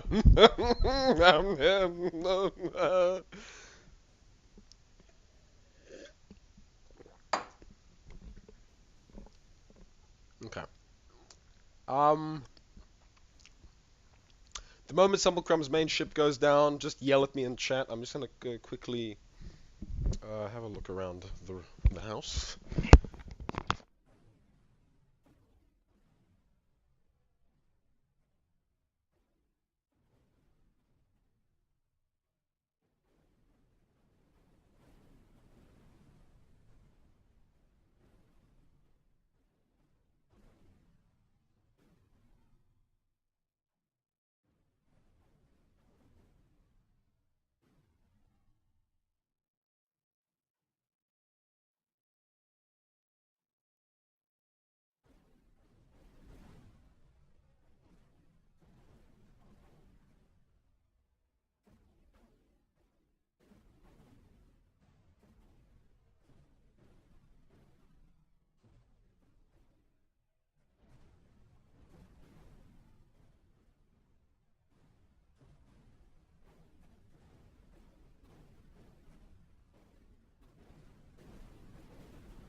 I leave for 20 seconds and people are already saying I'm on drugs. This is a great start of the day. I think with drugs you'd probably break reality. Oh, yeah. Hey, Odie. How you doing, my boy? Hey, are you right? Oh, shit. No, it's okay. Right. Oh, go for a lie down. Okay. Yeah, I'm walking around because I have a wireless headset and I've been sitting here for like an hour and a half. It's fine. Add in liquor. Add in liquor and it's over. We should get him some drugs for science. Oh, guys, you're amazing. With drugs, you probably break reality. Add liquor, it's over. It's love. Yeah, funny enough, I don't drink, and maybe it's for the best. Maybe it's really for the best. So you know, I'm gonna let that be my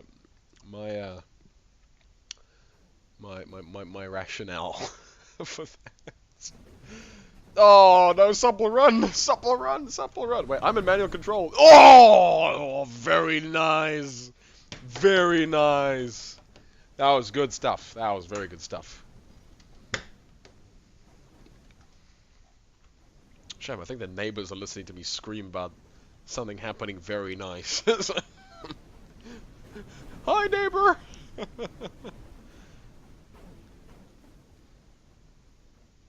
You had Odie by accident rather than Odie.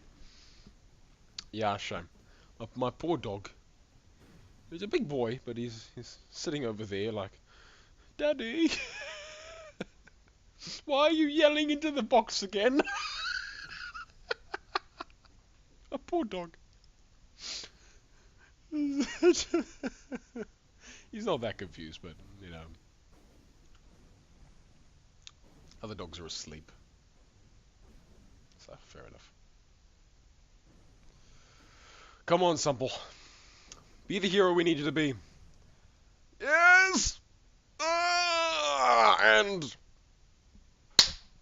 Very nice. Yay, Simple! He was the hero we needed. We did not deserve him, but we got him. Laughing my ass off. Indeed.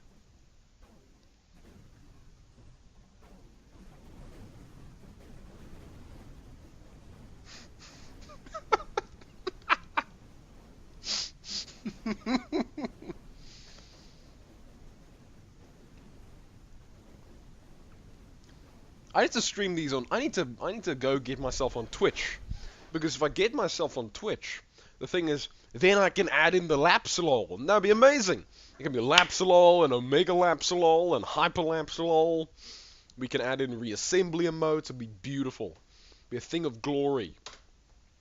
I'm just gonna leave it on auto because it's doing a decent enough job. Okay, I need to try and not kill my voice.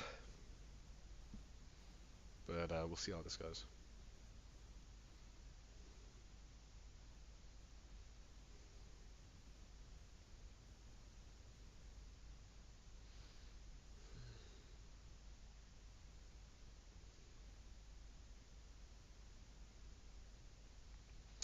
Yeah. The thing, yeah, Simple's Protoroid point defense is working really well, actually. Oh, nice. He got one of the main ships. No, he got the main ship, didn't he? Or did he get it beforehand? You know, I'm lost. Chat, I'm gonna trust you guys because I'm not on the same plane of existence right now.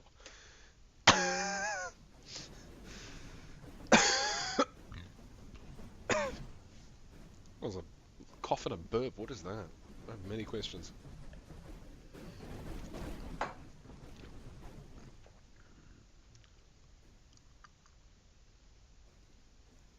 That's a nice one, Jens, actually. That's interesting. But the thing is, I feel like I don't wanna. I wouldn't upload it. That's the thing. I'll just have the recorder running while I have all the things going. That's probably a good idea. That'd probably remove a lot of the One of the things. Good job, Sample. Yeah, 35.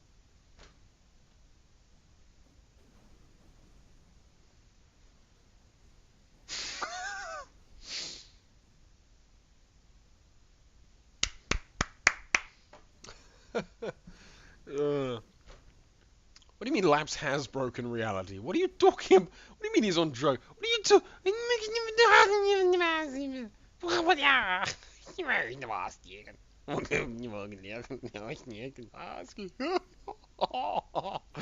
What are you talking about? Quick question. What the hell is this? What is it? It's one of the little laser drones. Supple, he also has the little laser drones. I forgot those existed. I forgot those were a thing. Yeah, we didn't have to vote. We didn't have to veto Empirix in the end. Yeah, that's pretty nice. I'm glad, actually. Go, Camo, be the hero we needed. And also, time dilation's pretty much gone now, which is lovely. Oh boy! Oh boy! I have many questions. Oh god. Alright, I'll be fine. Apologies. Speak his native tongue. I'm waiting for the day someone makes... Ooh, temporary light show by Sample Grum wins! Fantastic, and that should be literally it for all lag. Now, people, it's a smooth road to victory. Wonderful. Offering my ass off, lol. Speaking... Yeah, I love it. Okay. So we have good old Owl Feathers versus Insane Asylum. Now that we can have a proper look, Insane Asylum has a big ship with a couple of shields. Pardon me again. I was paralyzed with laughter.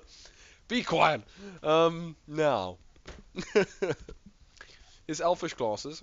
His Alpha class has 4 shields, a bunch of missiles, Praetorian Sniper light. He doesn't actually have a bunch of missiles. He has 4 of them. 5, 6, 7, 8, 9, 8. 8. Okay, well that's not as many as I thought. And of course he has a big ship, which I still can barely tell. 1, 2, stuck on my shoe, 3, 4, count them more, 5, 6, pick up sticks, 7, 8, 9, 10, 11. 11 shields. It's pretty much bloody overkill, but those are very effective shields. And then it's Owl Feathers, and I've already, yeah.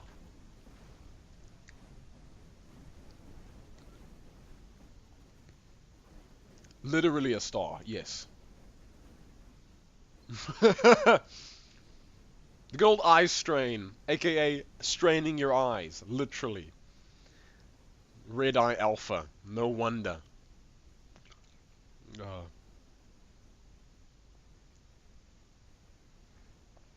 Greatest of the least. Hold up. If this is the eye of Game Derentara, I can't remember what oh no. It's Game Devantara, or something along those lines. If this is the eye of Game Devantara, and this is the eye strain, that is hilarious. Canonically, who should win? The eye or the eye strainer? Well, mine is a bit laggy because of how many blocks are in the eye of Game Dentara. Thank you. It is Game Dentara. Not on the level of Imperiex's fleet. Not at all. Yeah, the eye of Game Dentara versus the Ice Train. That is so funny. I love it. It's amazing. The eye versus the strain. The strainer of the eye. But, funny enough, the eye seems to win, because the eye has the ability to repair. It's simple biology, it's a biological lesson with laps me. Dum dun dun dun dun dee. Seems the eye couldn't get strained enough. Yeah! Puts on sunglasses, walks away. I'm waiting for the day that when someone takes all of these tournaments I've ran and makes a YTP out of them. Like something amazing. Like Laps breaks reality. And it's just a lot of weird sounds. A lot of chopped together sentences. which are gonna be amazing. I'm waiting for that day because that will literally blow my mind. It will. I think reality itself will crumble at that point. It'll be beautiful. I think of beauty and glory beyond that of pure understanding.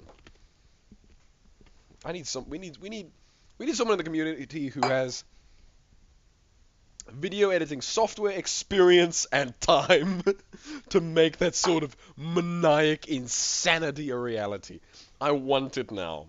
Perhaps. Yeah. Yeah. I won't say more than that. Oh. Ah. Indeed. The eye looks at you, you explode. I appreciate the names in conflict here. I do. I highly agree. It's lovely. Very, very thematically fitting, I believe. The amount of hilarity if you mixed all the audio. My point. Precisely. Be insane, man. Be insane.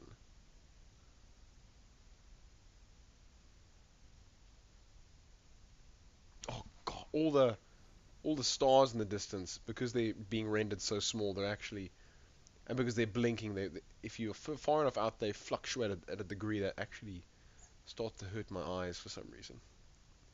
I just need to scroll every now and then, otherwise my mind is literally going to lose itself.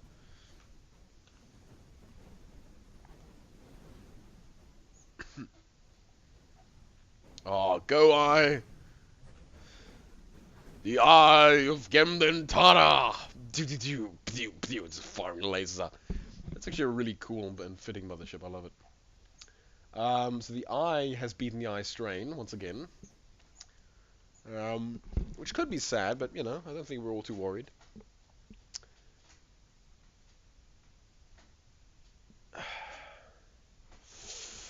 Okay, if none of you mind, I'm just gonna sit back a bit. Goodness gracious, I'm old. It's not really true at all, actually, but well, mate, relatively. Wait, relative to what? Well,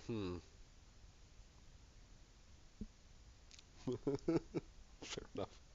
I suppose some 12-year-old would go and be like, "You're really old, man." It's like, okay, thanks. Oh no, where am I going? We're starting to reach the lapsadaisical Luke hour, and trust me, no one wants to go there. It's the point where things just they don't really go as planned, nor do they go as they should. Just things start flying off the wall. I feel like I might soon stare with oxygen due to the sheer amount of laughter. My throat almost hurts.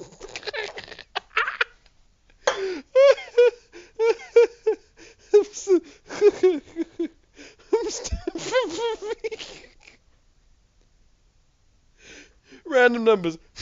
Stuffy. What are you doing? Why does it exist?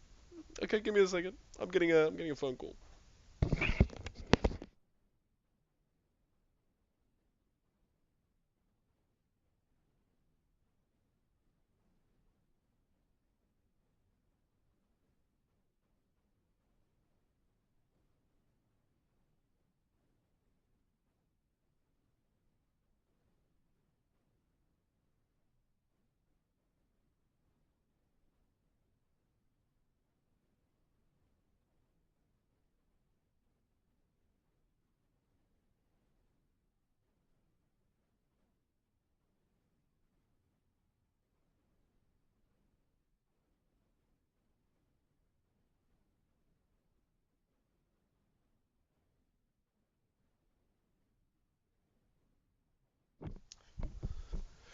Right.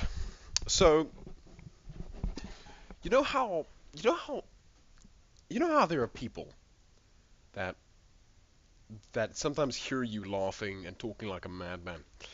Sometimes they ask you to kindly be quiet so they can sleep. And sometimes you say yes, and other times you say sure. Today is one of those days. So I'm just going to be quieter. Um, So it's just how it's gonna be. Um, I don't know. I can't concentrate on it because Laps is losing his marbles. There's a lot of stars flashing. Yeah, it's because it's so far away and small. Okay, how's this going now? Okay, I'm gonna leave it on auto. Give me a second.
Right, okay.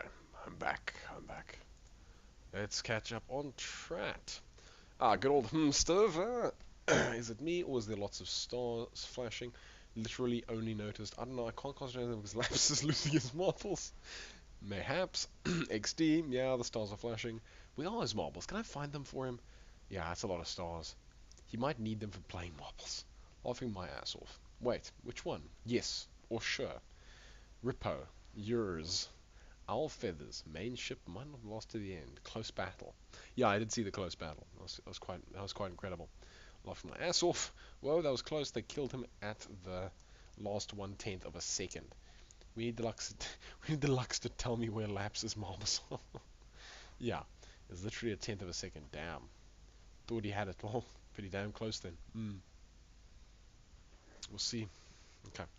Because Prowled Auto Camo is trying to be cool. Boom. Mega ship gone. Mega ship down. Mega ship down. Right. So that's Owl's ship effectively claiming victory, which is pretty nice, I think.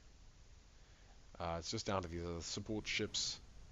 They're doing it, so it's 6v6, and the Ice Strain does not necessarily have their big support ships.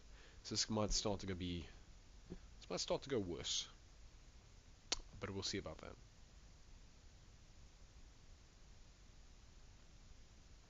Also, the other issue is that I'm streaming and recording, so it does sort of play into the whole thing.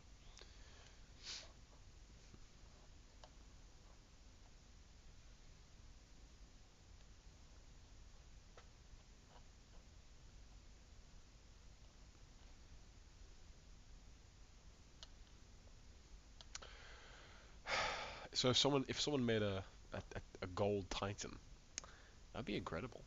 It'd be absolutely beautiful. It'd be insane. I mean, your computer would crash, but it would be amazing. I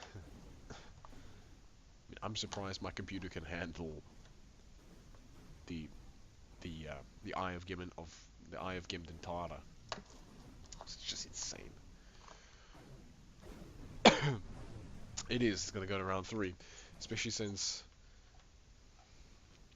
Owl's definitely taking this one. Are those? Oh yeah, there's a thrusters getting tracted. Weird. Eye of Gimdantara. Being tracked by the little support ships.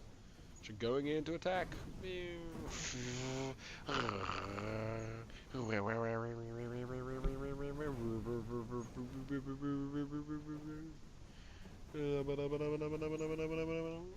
yeah, Alpha takes it. Right. Okay, that's a good fight. That's a very good fight. Okay. Let's go for it, gentlemen.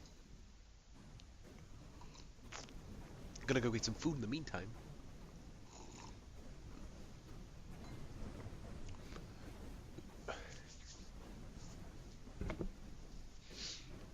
Yeah, the Praetoroids, they pulse. They have a pretty long pulse cooldown, by the way, because they're sniper lasers, so they're effective. They're not supposed to be continuous. If they were continuous, they would be way more overpowered than they are in this scenario. But since they pulse, they have a very long pulse time. It's like I think it works out to be about 5 seconds or something. But it's a very long pulse wait before they can fire again. It's 5 seconds or something around there, but it's pretty slow. Because watch how long it takes Owl Feathers before his main ship can fire again. Like some of them are firing because they fired first. It's going to take about 5 seconds until his primary battery fires. Either a couple slowly, some of them are firing.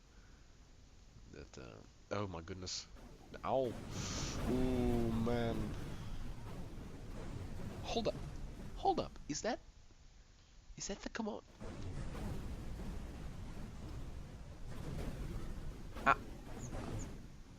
Owl's command core survived.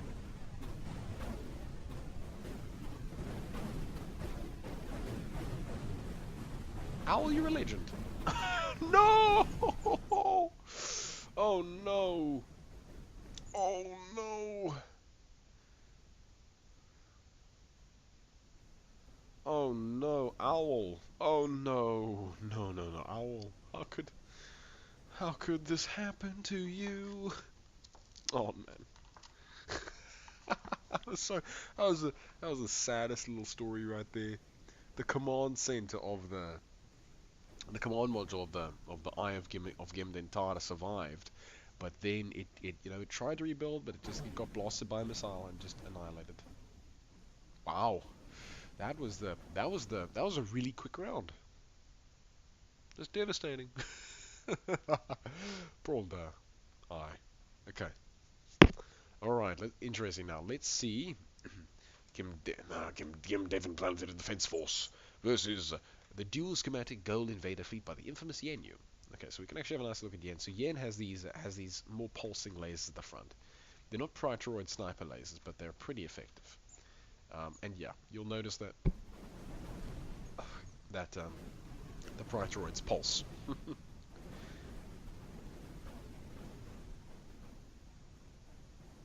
Yeah.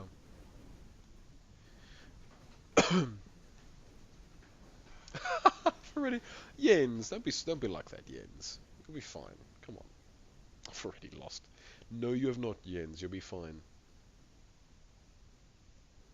It's like the Death Star exhaust ports. I like that. I love that equivocation. That's brilliant.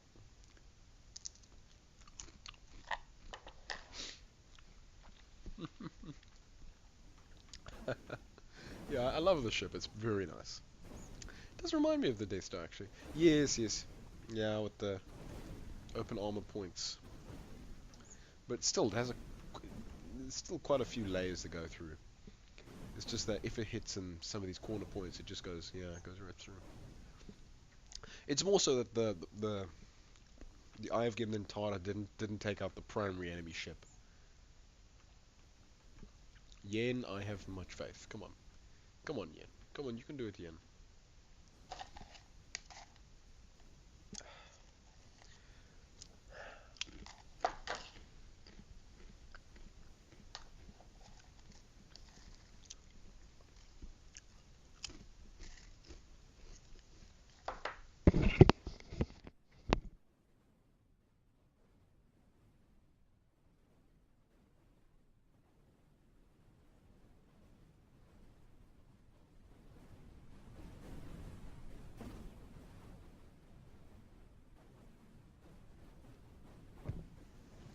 Not the cracks, Clem.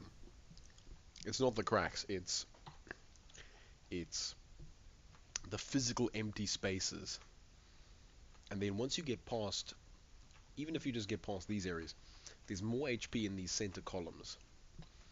Then there is between the columns. So okay, you have the 6 columns.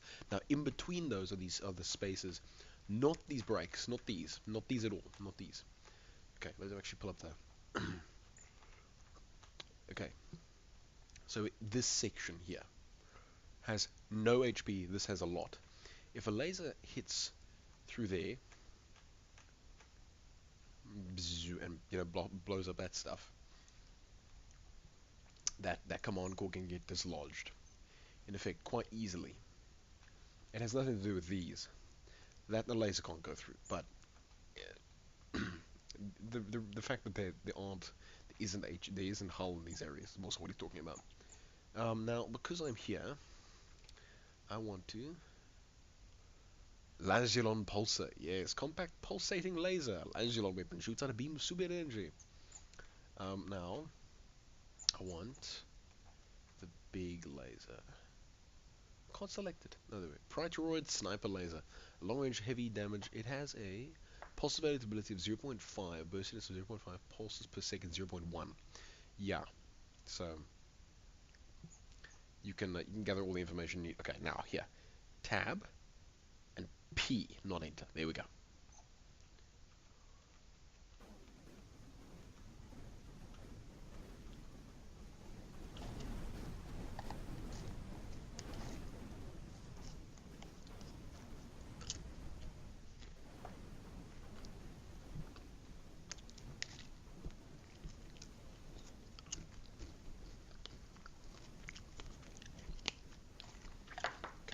By the way, I'm eating chips.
Oh, I've two on. Okay, I'll fix that in a second. I have two on. Oh no. Means that all the ports are being shown. Is it still a problem? No, could reset. Yeah. Yeah, it resets itself.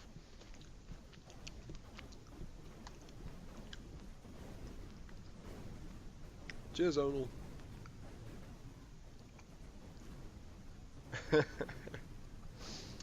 Ah, Jens. Jens, you had an awesome looking Terran ship. A vanilla ship. You had an awesome looking vanilla ship, by the way, so don't you dare forget that. That thing was incredible. I'm not letting that go by. That thing was insanely cool. Talking of Jens insanities. Vanilla ship. It was Terran, or was it Farmer? I think it was Terran. Yeah.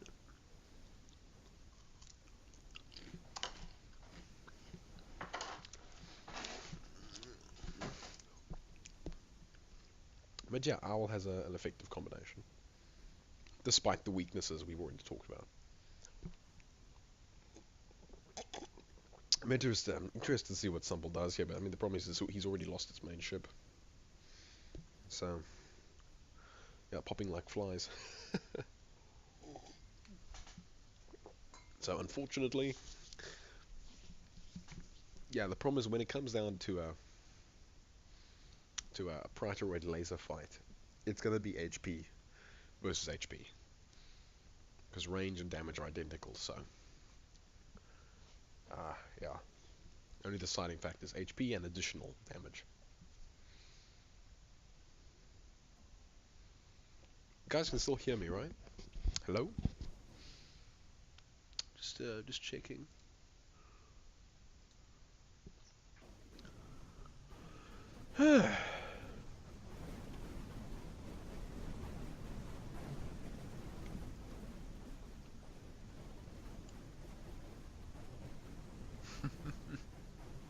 Ah, shame. Fair enough, Jens. Fair enough.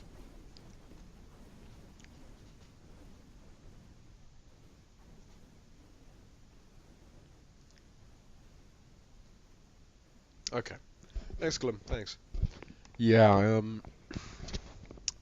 one day I'll get myself a better mic, and I'll get myself closer. But the problem is, yeah, I mean, we'll see how that goes. Okay. Alright, that should be fine. Thanks, guys. Thanks. Just need to, just need to keep track of my audio levels. Because I can't be too loud, otherwise I'll wake people up and all that sort of thing. So, that's just how it's going to have to be. Duke Slayer Gaming, plenty loud! Shame. Okay, simple, double. Go on. Oh, no! Poor Simple. He had a good run. Great, down to the final two. You know what, guys? We can probably actually also do the champions now.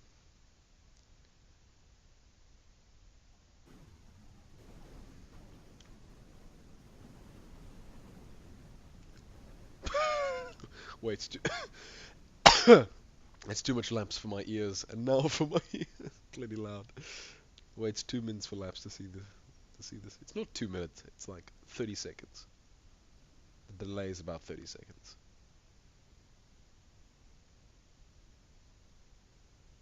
I think that I have it on a relatively short stream delay. Just because I have the bandwidth to let that happen. But yeah. And it doesn't even really have to do with that. It has to do with YouTube ingest server and things like that. So complicated stuff that you don't need to care about. But basically, yeah. So it's fine.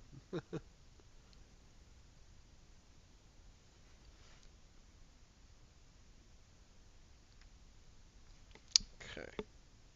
So Clem is holding his own over there with his with his Fury Togs. Jens, I mean not Jens. Insane Asylum.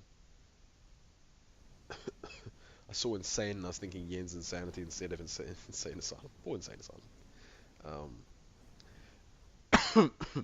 Insane Asylum coming with his heavier missiles and his good old runner ship. Look at all those tech line saturation denial lasers going off. The problem is they aren't very effective against Fury Targs, but they are effective against very weak things. Boom, boom, Ice Strain wins. Sheesh. Sheesh kebab, Klim. Yeah, Klim, that's because you don't, it's a repeating problem with a couple of these missions. There isn't enough HP. People are, I mean, look, Insane Asylum is using shield, he's not much better, but yeah, he's got a lot more HP on the board in comparison to poor old Klim. So he gets hurt a little faster. Look at the amount of bloody lasers on Insane. Also, yeah, just something. But it's fine. Nah, I think I lost already. Oh, shame, Klim. Too much left. Way too many. Oh, right. That's when I said Klim was holding his own. Maybe it is a 60-second delay. Maybe that's right. I mean, look, you can probably you can respond to whatever I say whenever you want. So there is that factor. Actually, I think it is probably about 30. No, it is 30 seconds. It should be 40. 40, 30, 50, 60. Yeah, somewhere in that range. But it's not longer than 50, I don't believe.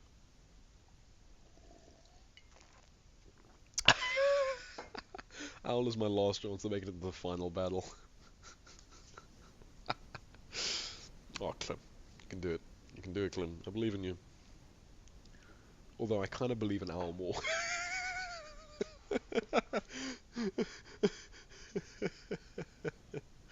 Don't mean that in a bad way. It's more so that just, I don't know. Owl's ship looks really cool. And it has that HP. Cool. Cheers, Duke. See ya, man. See ya. Okay. Alright, Clem. It's your final. It's the final countdown. Do-do-do-do. So we have Clem versus Owl Feathers, a battle of the titans. It's going to be very interesting. So, Clem, as a reminder, is going with maneuverable missile launchers with little Practic drones, as well as some anti-capital missiles, which is quite good, very effective. Hyper-maneuverable thruster balls.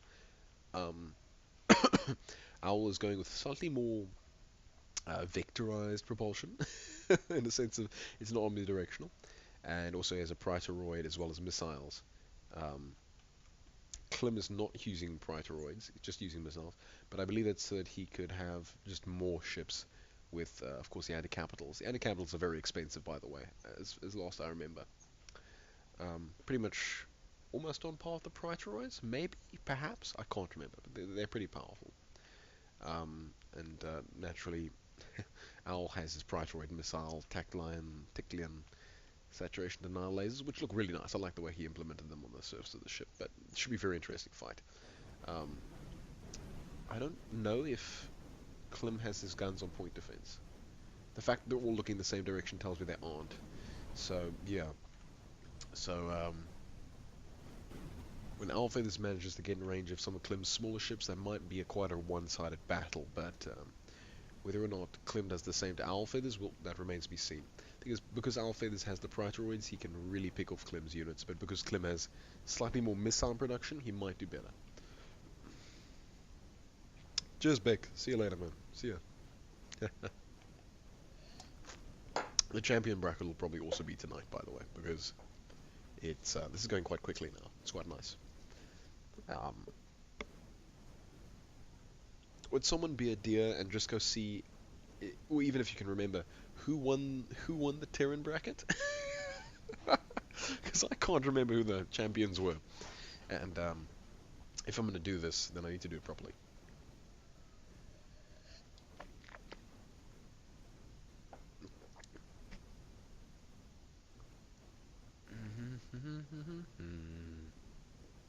Oh, sorry. Press space.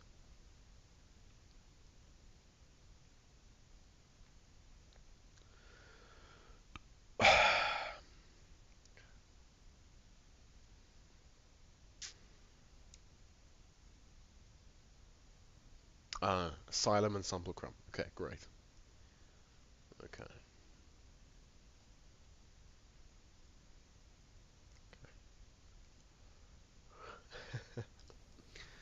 I would like to see Klim and Owl go fight. Actually, wait, no, isn't Ice Strain Insane's fleet? It is. He's gonna verse himself. We might just need to have 2 champion brackets because I don't feel like he should be versing himself, but you know, that should be quite fun. Ah, Klim. You can pull this back, Klim. Owl has 5 out of 23, and you have 10 out of 29. You still have your capital, he still has his capital. You're off by a tiny, tiny margin. So there's possibility, although I do kind of want to see what Owl can do. Because I feel like he has an interesting balance, but you have more drones. And honestly, I don't know if Owl is maneuverable enough to survive against those big Terran capital ships. So yeah, I think Klim, you and Insane Asylum as a team probably going to be the best match against the Terrans, but that remains to be seen. Alphas has that big Praetorian thing, and he'll probably take out Distractors very quickly. And his support fighters are quite effective because they as well have their Praetorians.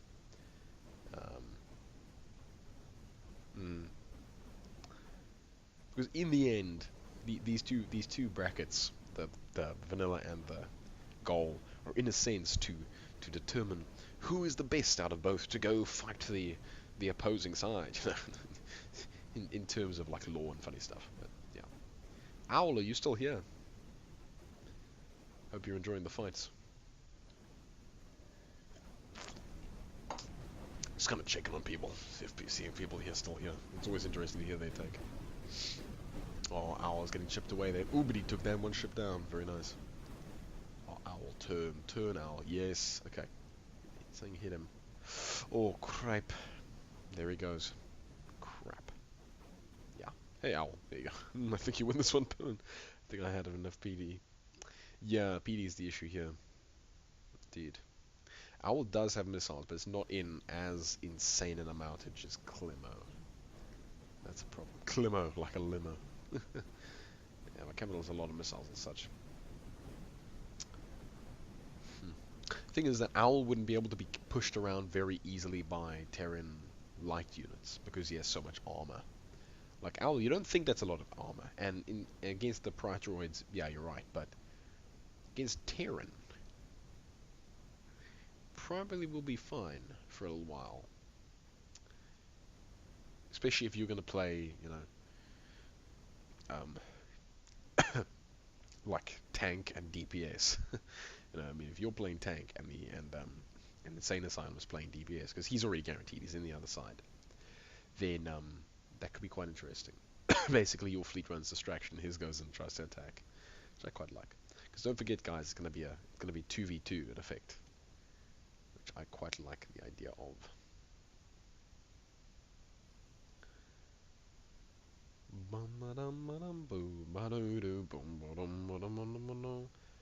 It wasn't a very good start at all. Owl is already at 21,000. I'm enjoying this fight though. This is going well. This is going well. It seems quite balanced. And yeah, I'm letting it zoom out because we know which ships are which, so it's just a matter of watching them pelt at each other.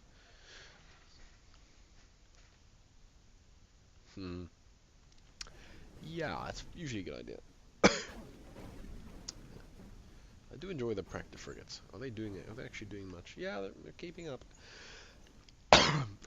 Owl, you didn't have any drones, did you? No, it's all missiles. Which is like quite sensible in its own right.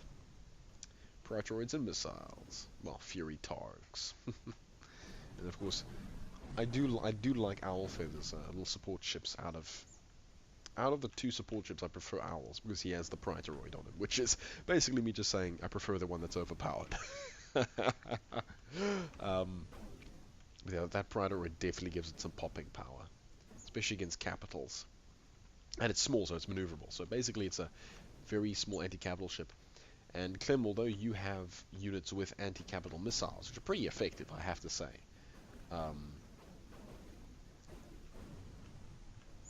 Yeah.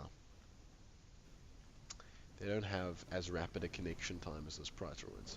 Although I'm pretty sure they fire at pretty much the same rate, because these things Yeah, these things regenerate missiles at the same rate that the Praetoroids fire. Okay, we're going to watch this ship and we're going to see how long it takes before that Praetoroid can fire again. So it fired a little while ago. There we go, fires again. Okay, 1,000. I'm watching in-game seconds. Is that not a pulse? That was, okay, I think that was actually the same pulse. It has burstiness, so it does that sort of thing. But then it has to hold off for a long while. Doesn't even have a target, because then it might not actually be exhausting its burst. But you can see it's not firing for a long while, despite the fact that it can. I don't know. Maybe it's broken. Oh no, Clem! Oh, craze. Okay, it's gonna be a best of 3.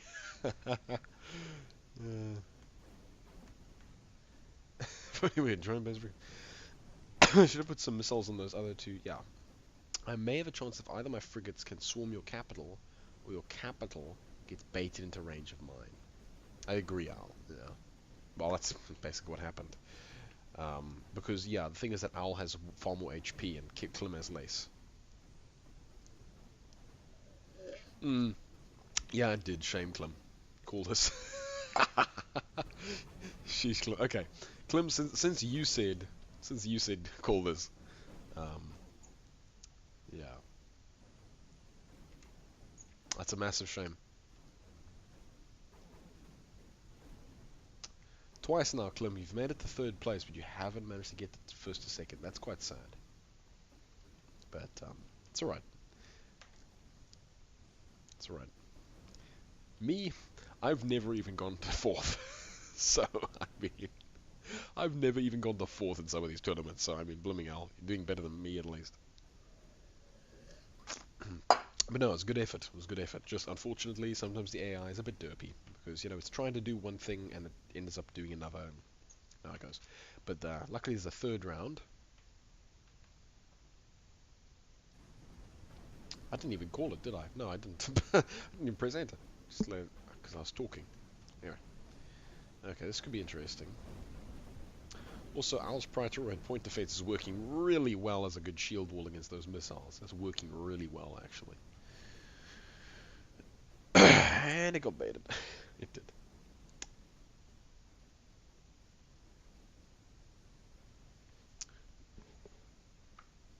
Okay. Bum ba dum ba dum ba.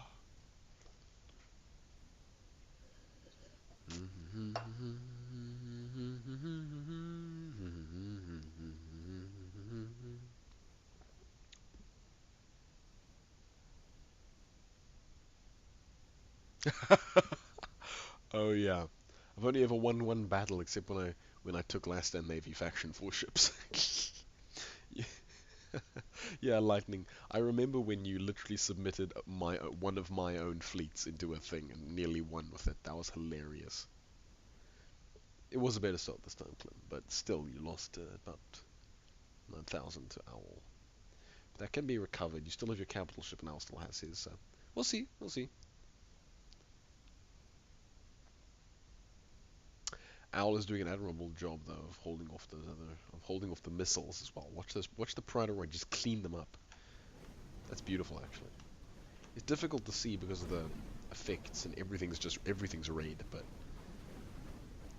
yeah. It's beautiful, actually. I love it. Also, we can pick off those big anti-capital. Oh no! Oh, that's an anti-cap. That's an anti-cap. That's an anti-cap.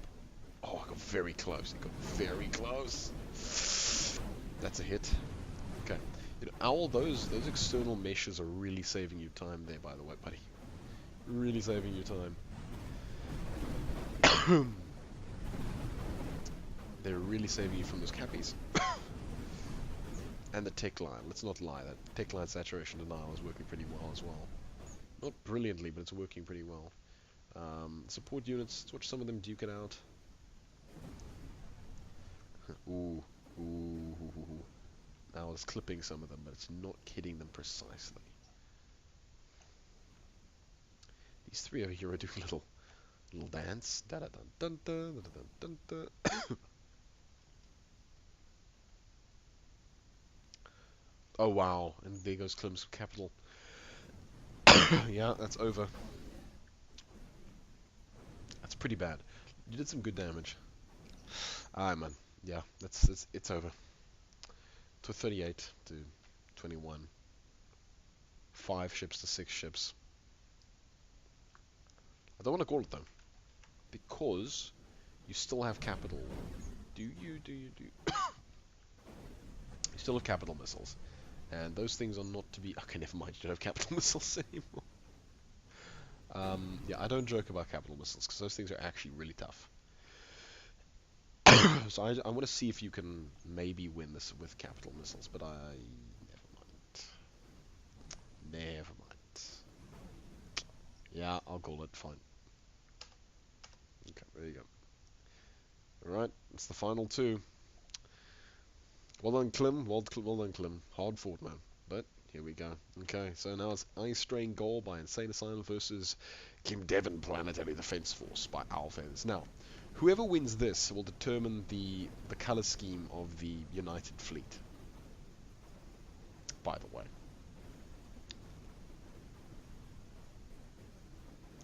Out of Insane Asylum and Sumplecrum, who actually properly won last time in the vanilla bracket? Who actually properly won? Because that determines who I put as. Yeah, it turns out the Death Star's pretty good. I against Ice Strain again. This is going to be very interesting, actually, because they're relatively evenly matched in their own sense. But what was that? Ice Strain's got the same problem Klim has, where he doesn't have the same sort of HP.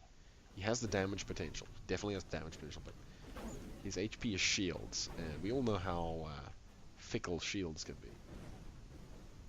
A match made to be. You know what? That is absolutely true. This is just fate. My ship can beat the Death Star. The problem is when it gets distracted by other ships, it'll get too close to the Death Star. I agree, Clem. That is actually the problem. Shame, man. But oh well. There's always next time. Yeah, your capital can outkite the eye one-on-one. But yeah, the problem is Owl has some quite good, not even relatively good, very good support ships. It's actually really, really good, really interesting how capital ship fights come down to the support ships more often than not. To be honest, it's more or less the opposite issue our fleets in the vanilla brackets. Yeah.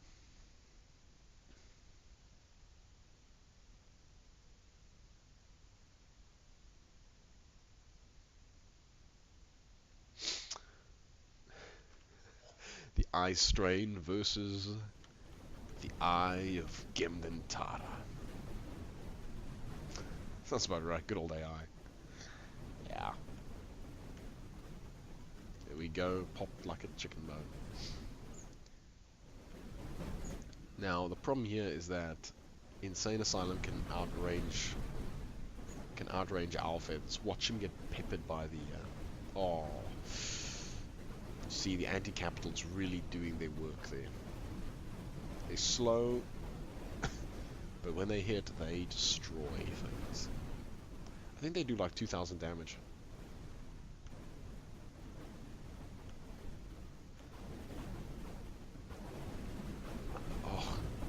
Oh, why is your PD not working in this scenario? Why is... interesting. All the priority... yeah, they're trying to shoot this ship, but they're therefore ignoring all the things they could be PDing. Some of them are PDing. But, okay, now they're all back. Oh, okay, they shot. Yeah, those capital missiles are going to clean that thing up, man. There we go. It's gone. Annihilated. Insane takes this.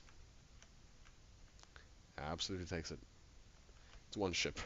You know what? I'm a fan of The Last Stand, so let's go. Let's go, Owl. Come on, Owl. Oh, no! It got Death Starred. Okay.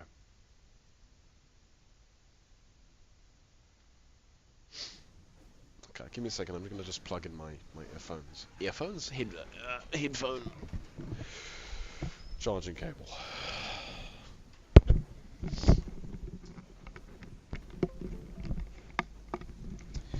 Yeah, but I mean, the thing is that the PD that's working for her, I have 3 of the priority lasers set to PD, the rest are primary fire. Oh, I see, owl. Okay. Okay, that explains it. Alright. Okay, that's fine. That works, that works.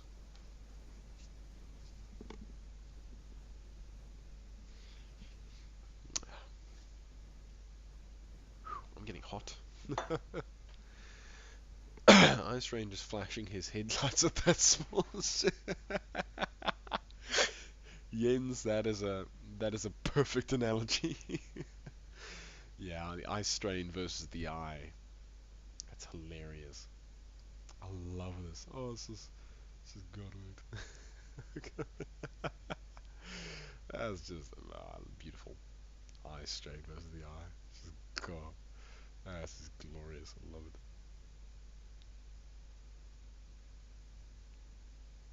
Got some work of God right there, gentlemen. Got some work of God right there. Brilliant timing. Oh gosh, I'm getting sick now. Ugh.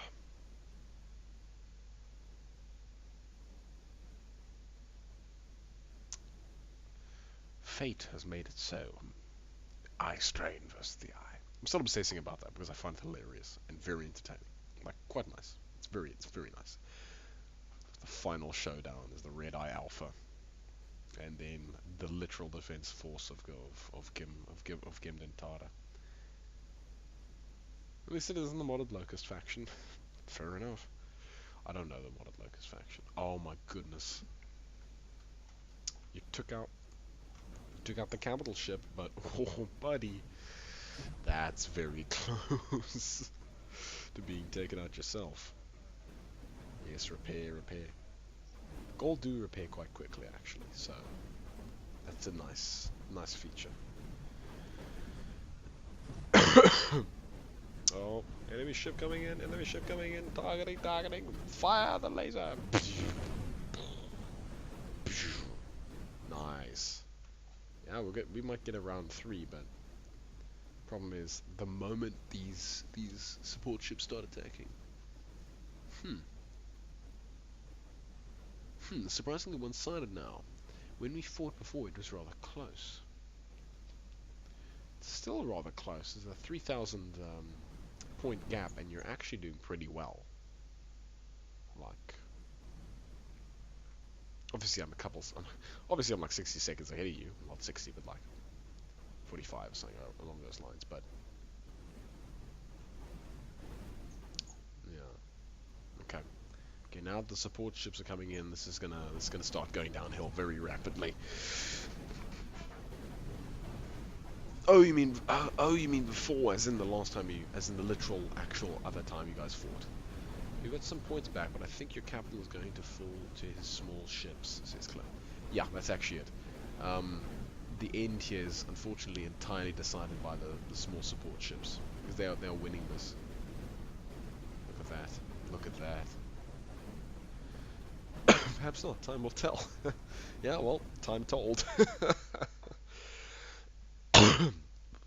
Well done, an insane asylum wins it. Fantastic. Well done, guys. Well done. Very. Dun da da da dun da da dun da da da dun da da. Wait, that's the wrong song. Do dun do dun do dun dun do dun do dun do dun dun do dun do dun do dun do do dun do do dun dun do dun do dun dun dun dun do. Okay, fantastic. Well done, gents. So that means I get to go. By the way, Arthur's here. Many-legged himself. Okay, so that means I get to go fetch. Get out of here. Get out of here. Out of here. Yeah, it's Clem. Out of here. That's debris. Out of here. Okay, so Insane Asylum and Defense Force. Okay, gents, I'm gonna just quickly set this up. Why did I press F12? F9. F9 as if I was doing anything else. Why have I done? Okay. It's gonna black out reassembly for a little bit. Whoop. Have it fight the Ferholder. No, no, no, no. We need to do something else. We're actually gonna have. We're gonna have the final. We're gonna now. We're gonna do fun stuff. Um, so we want Insane Asylum. We want Explosions by Insane Asylum. We want Sample Crumbs, Murderface and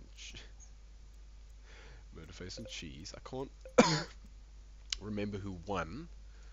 I can't remember who won. I can't remember who won. I can't remember who won. Wow, that was an hour and 46 minutes. That wasn't actually as bad as I thought it was gonna be. Thought it would have been at least 2.5 hours, but actually wasn't that bad. That's incredible. See how long these bloody things take. Why I can't just do them any other day. It's a massive shame. Capital ship. Mute it.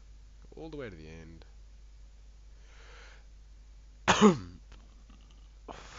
This is Insane versus Klim. Good old Terran Capital Bombardment 2.0. That's Klim versus Sample. Sample versus someone else. Let's go all the way back, all the way back, all the way back.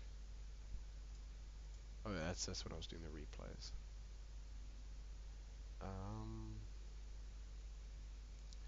Explosions by Insane Asylum versus Sample Crumb. See if I can find the end. Let's see if I can find the end.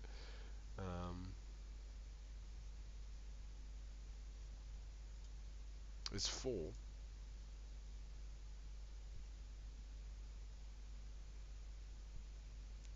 Insane Asylum. Insane Asylum took round 1. And then I think Sample Crumb took round 2.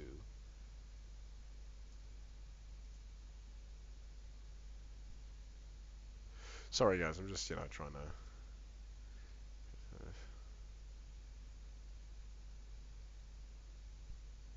to... it doesn't matter about them, I mean, out of those two, who beat each other? Who won in the final showdown? Because, like I said, that dictates the color of the combined fleet.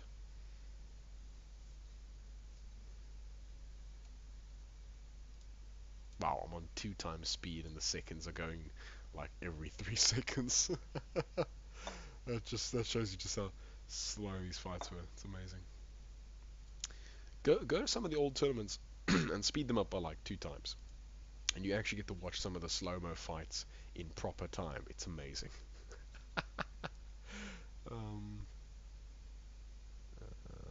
6, 4, 7, 37.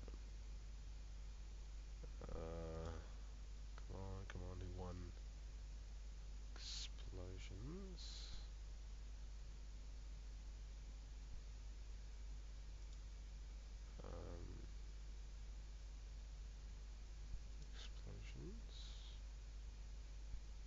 Explosions.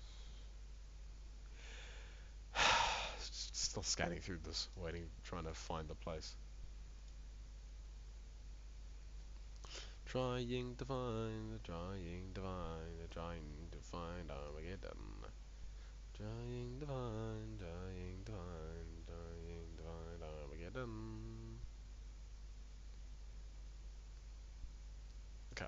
Okay, you know what?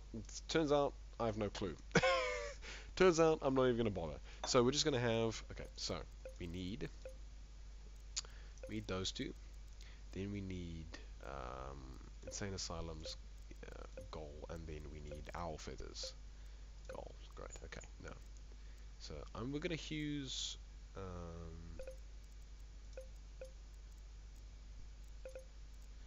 Sample Crumb's color because 1, 2, 3, 4, 5, 6.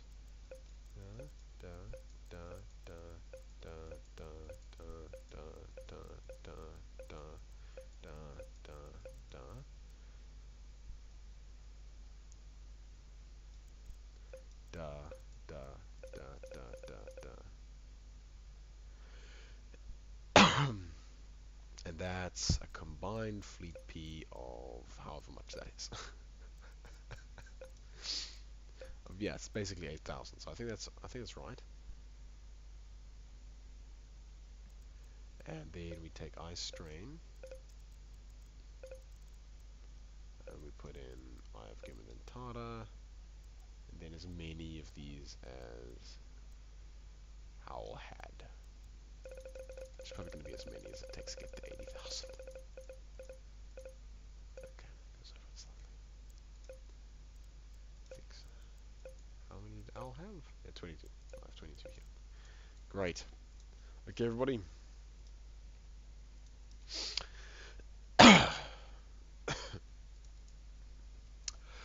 Hello, everybody, and welcome to the final, the champion, the ultimate, the supreme, the absolute final bracket.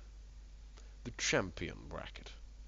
It's these two facing off in one glorious final battle. It is Murderface and the Explosions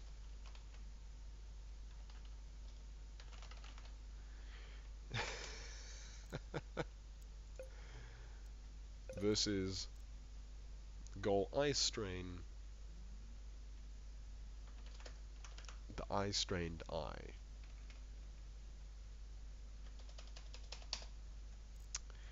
This is going to be very interesting. Mons, are you still here? Out of interest.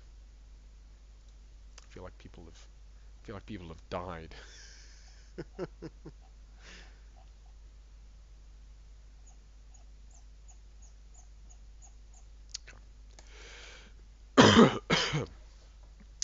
Let me try that again. Right. Hello, everybody, and welcome.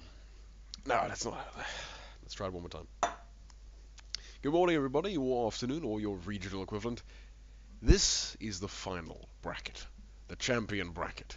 We have the combined armies of Sumblecrum and Insane Asylum versus the combined armies of Insane Asylum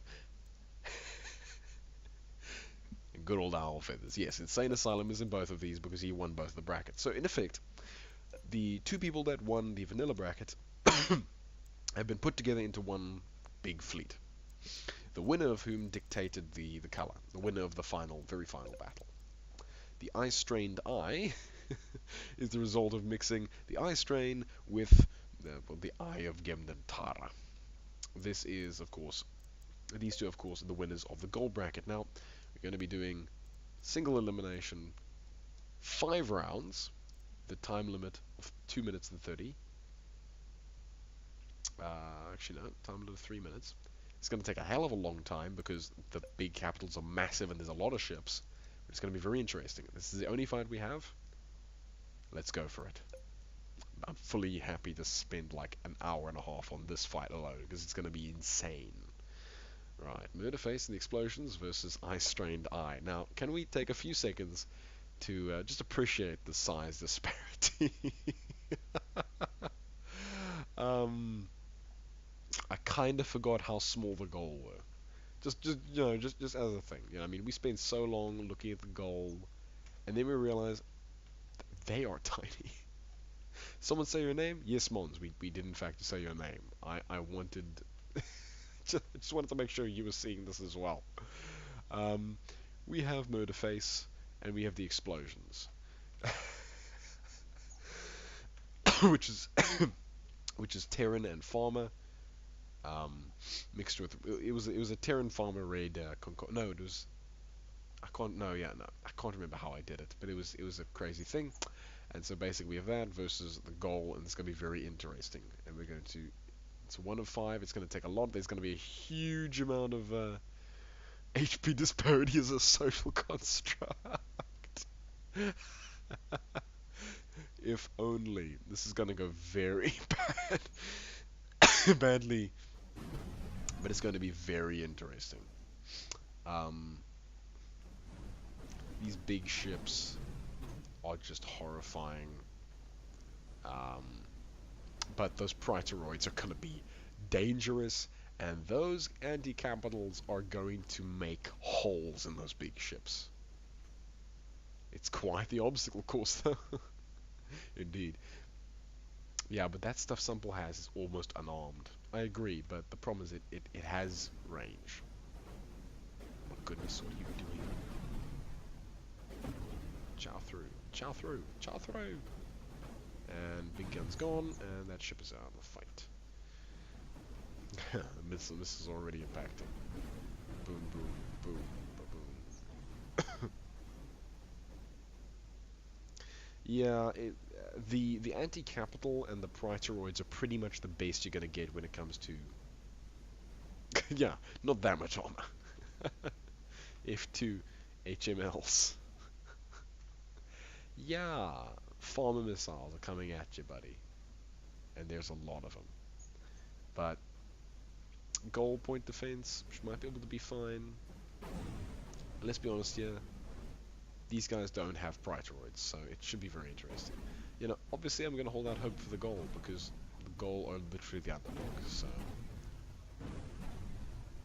But watch how quickly this little goal ship gets chewed up by... Oh no, it's actually fine. Oh. I would have loved to have seen Yen's insanity... Not Yen's insanity.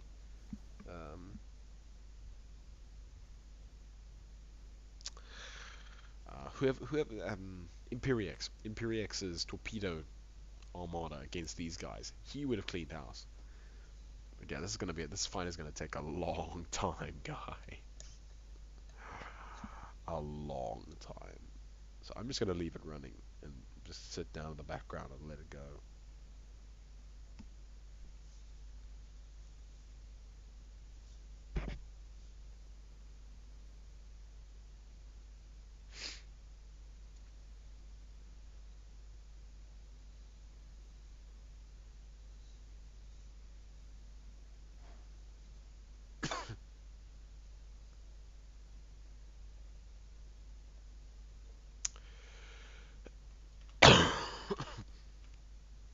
What are you guys doing? Oh my goodness. Owl's little guys are versing Insane Asylum's thing. It's getting torn apart though. Insane Asylum's capital ship is getting torn to bits. Boom, it's popping like a cheese ball. There's Praetoroids. Maybe the goal are overpowered. Yeah, right. Oh my goodness. How you doing, goal?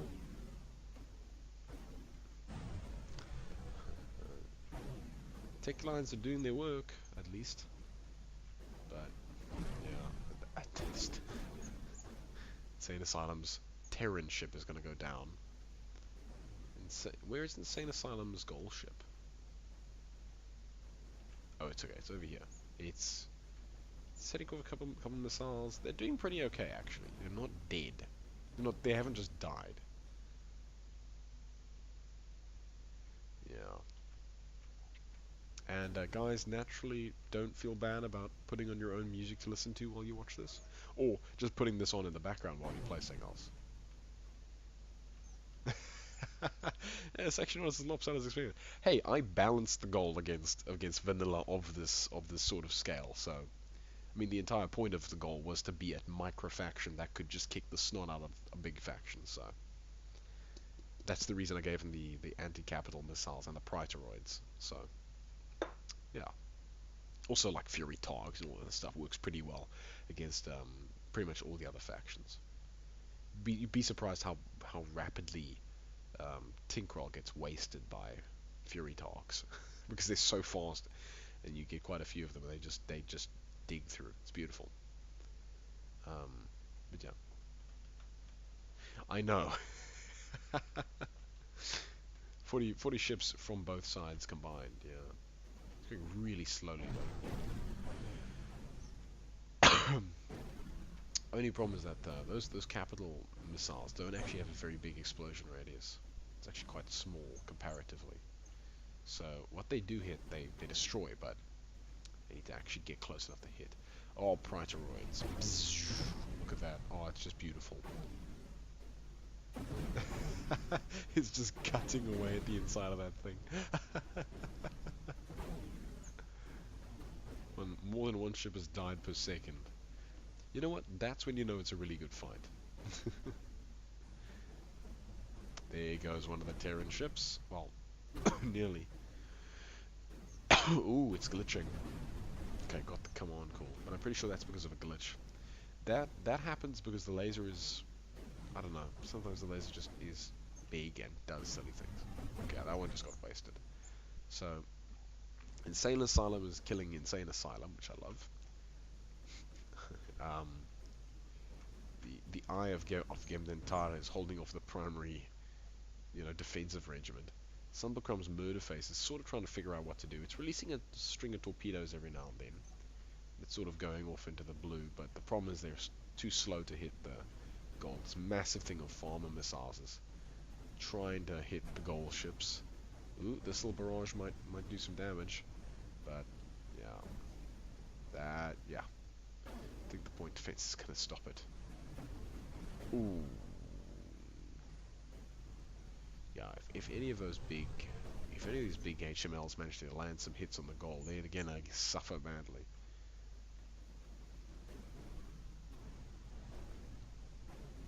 I think this is more lopsided in favor of the goal, because these support ships don't have enough range.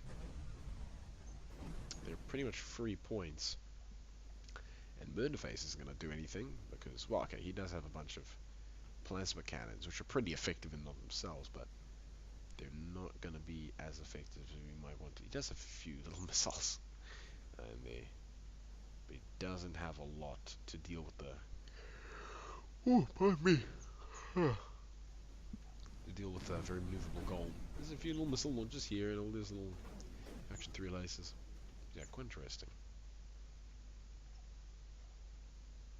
It's 32. It's 32 points, and Insane Asylum is pretty much wrecking Insane Asylum, which I find hilarious. So here's his 16 kp. Here's Samplecrum's 16 kp. Here's Insane's other 16 kp, and then here is Owlfeather's 16 kp. All the 16Ks are all the capitals are spaced around the place with all the support ships doing fun stuff. And I quite like this. We need to do combined fleets more often. I just feel like it's entertaining. Well, the problem is massive lag, so I mean, okay, no, combined winners more often, because I like the idea. Although, I mean, how would you structure it? Yeah, I don't know. I like these sorts of slightly more complicated battles, but I mean that's just me being insane, you know. I like what I'm tasting, and I want more of it. Most immature thing. Unfortunate. This is supposed to be a wonderfully delectable special. Look at Owl's ship just single-handedly fighting 1, 2, 3, 4, 5, 6, 7, 8, 9. Okay, 3 of them are dead. You get the idea. You know, 1v6 is winning. FFA. Oh.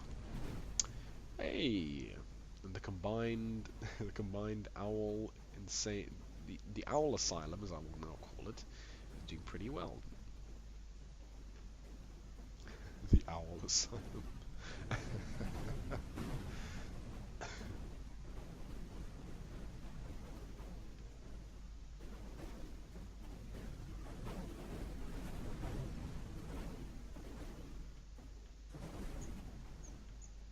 Cool stuff, man.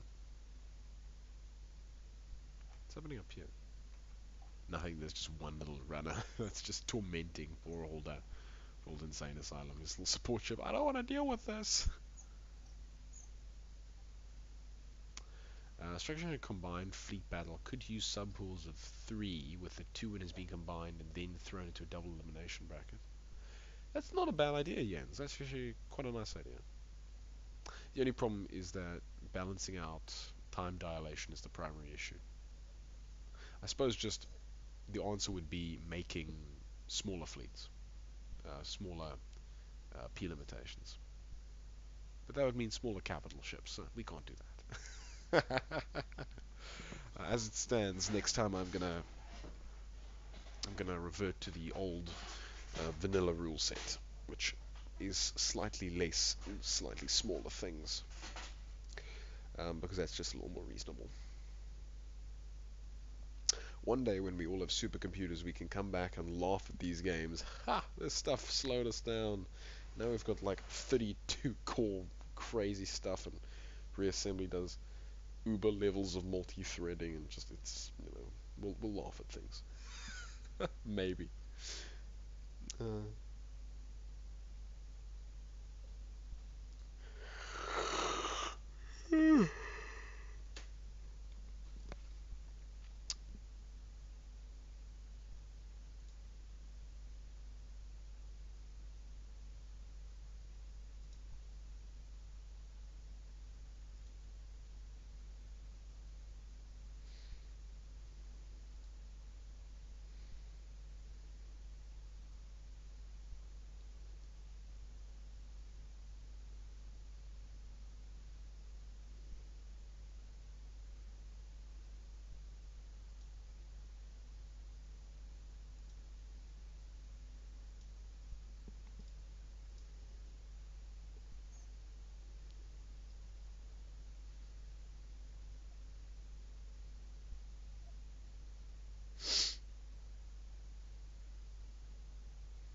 oh my goodness.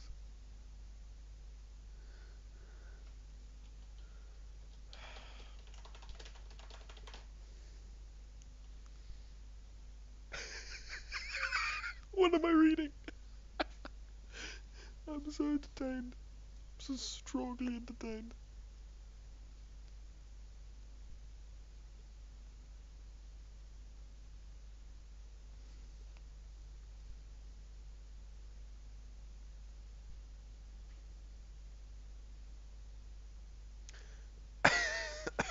I'd be worried about not being able to speed it back up again.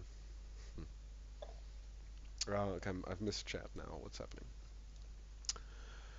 Um, Camo didn't win the gold tourney. You don't need to speed up the game, just slow down your thinking time. I'd be worried about not being able to speed it back up again. Oh, I see. If we already have the rule set for the next capital tourney ready, the vanilla rule set, does that mean the tourney build phase will start soon? Apps is typing somewhere. Yes, Jens, it does mean that. It means I'll be posting it at some point. Because once this is done, I can stick up the next one. Um, it's been long enough that there won't really be that much burnout. But the thing is, I kind of want to give Mons some time to have his Nemesis tournaments, because those are always very fun. Because those, they're very standardized. They work pretty well. Everyone knows about them. They're very easy. Nothing demanding in terms of building massive ships. Like, unfortunately, my capital tourney does demand that you build a capital ship, which is like 16,000 P, which is not a it's not a small joke. I mean, look, the entire challenge of capital class thing is to make massive ships and make them viable. Well, it's to make them work with their support ships to make a more effective battle group than just a bunch of small ships. I mean, there's a reason we build bigger ships. It's not that they're straight up more effective. It's just that in certain structural types and with proper effective training and working with each other and in certain incorrect combination, they can be very effective, more effective than just a lot of small things. So that's just it's just interesting to think about. Sort of stressing the reassembly community outside of its comfort bounds of making smaller ships that feel more efficient, and often are, but that's beyond the point. Oh.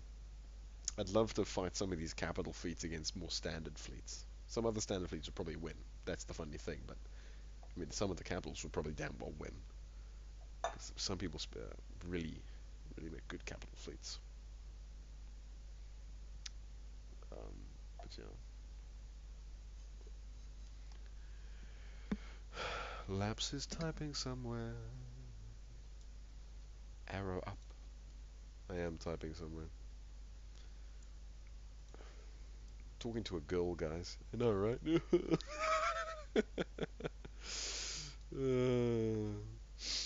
Oh, jeez. Funniness.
Well, how's this battle going?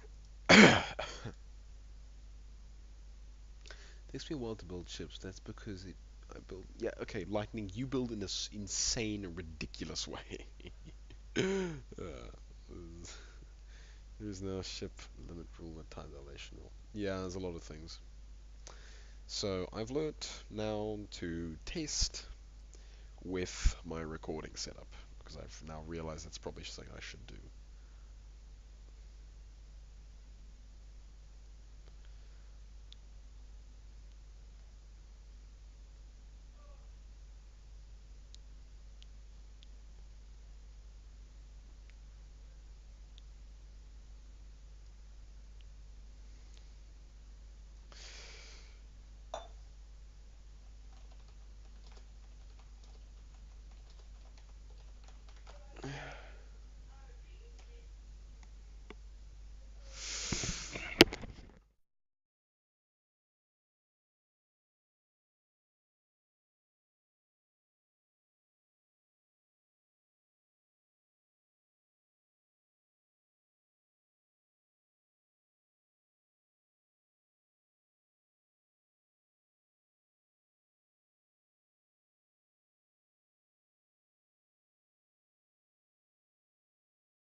Yeah, this is actually a lot more ones. Yeah, yeah, yeah, yeah, yeah.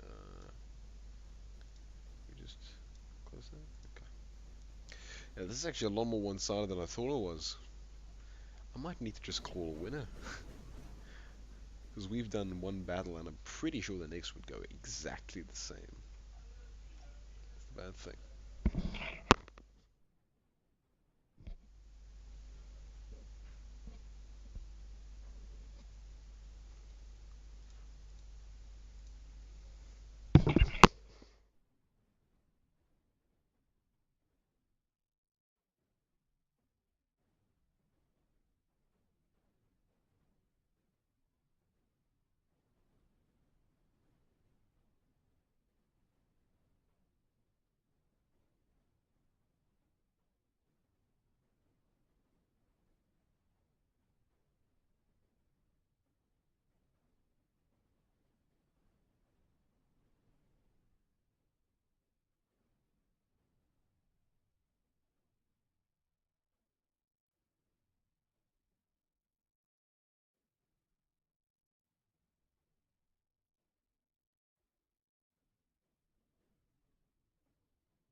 I would fight it for all the lightning.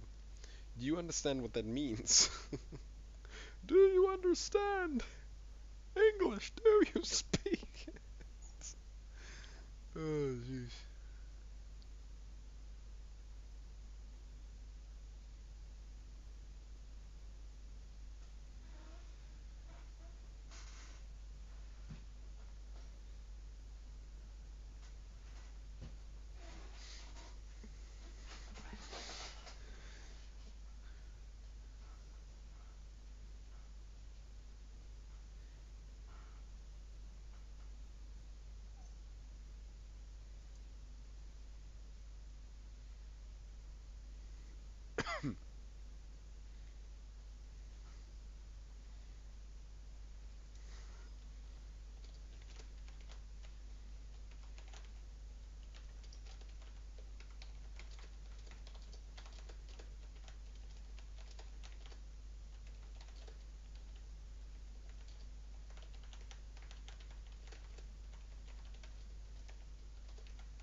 Yeah, we're gonna do round two, and then we're just gonna call it because this is going on. This is going on, isn't it? Um,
yeah, it's one-sided. I'm gonna call that in that the goal win because there was no way, unfortunately, that the Terrans are gonna win that. They weren't maneuverable enough. They didn't have enough long range. Unfortunately, just due to the composition and the nature of this force and of the goal, it was not likely that the Terrans are going to win. Not with this sort of combination, fortunately. So, yes, well done, everybody. You know what? I congratulate everyone who's joined in. It's been very fun, I have to say. In all honesty, despite the screaming and the yelling and the breaking things and the errors and all the madness and hilariousness, it's been a great time. I have thoroughly enjoyed it. We've had great laughs, we've had great cries, and most but not least, we've had amazing time dilation.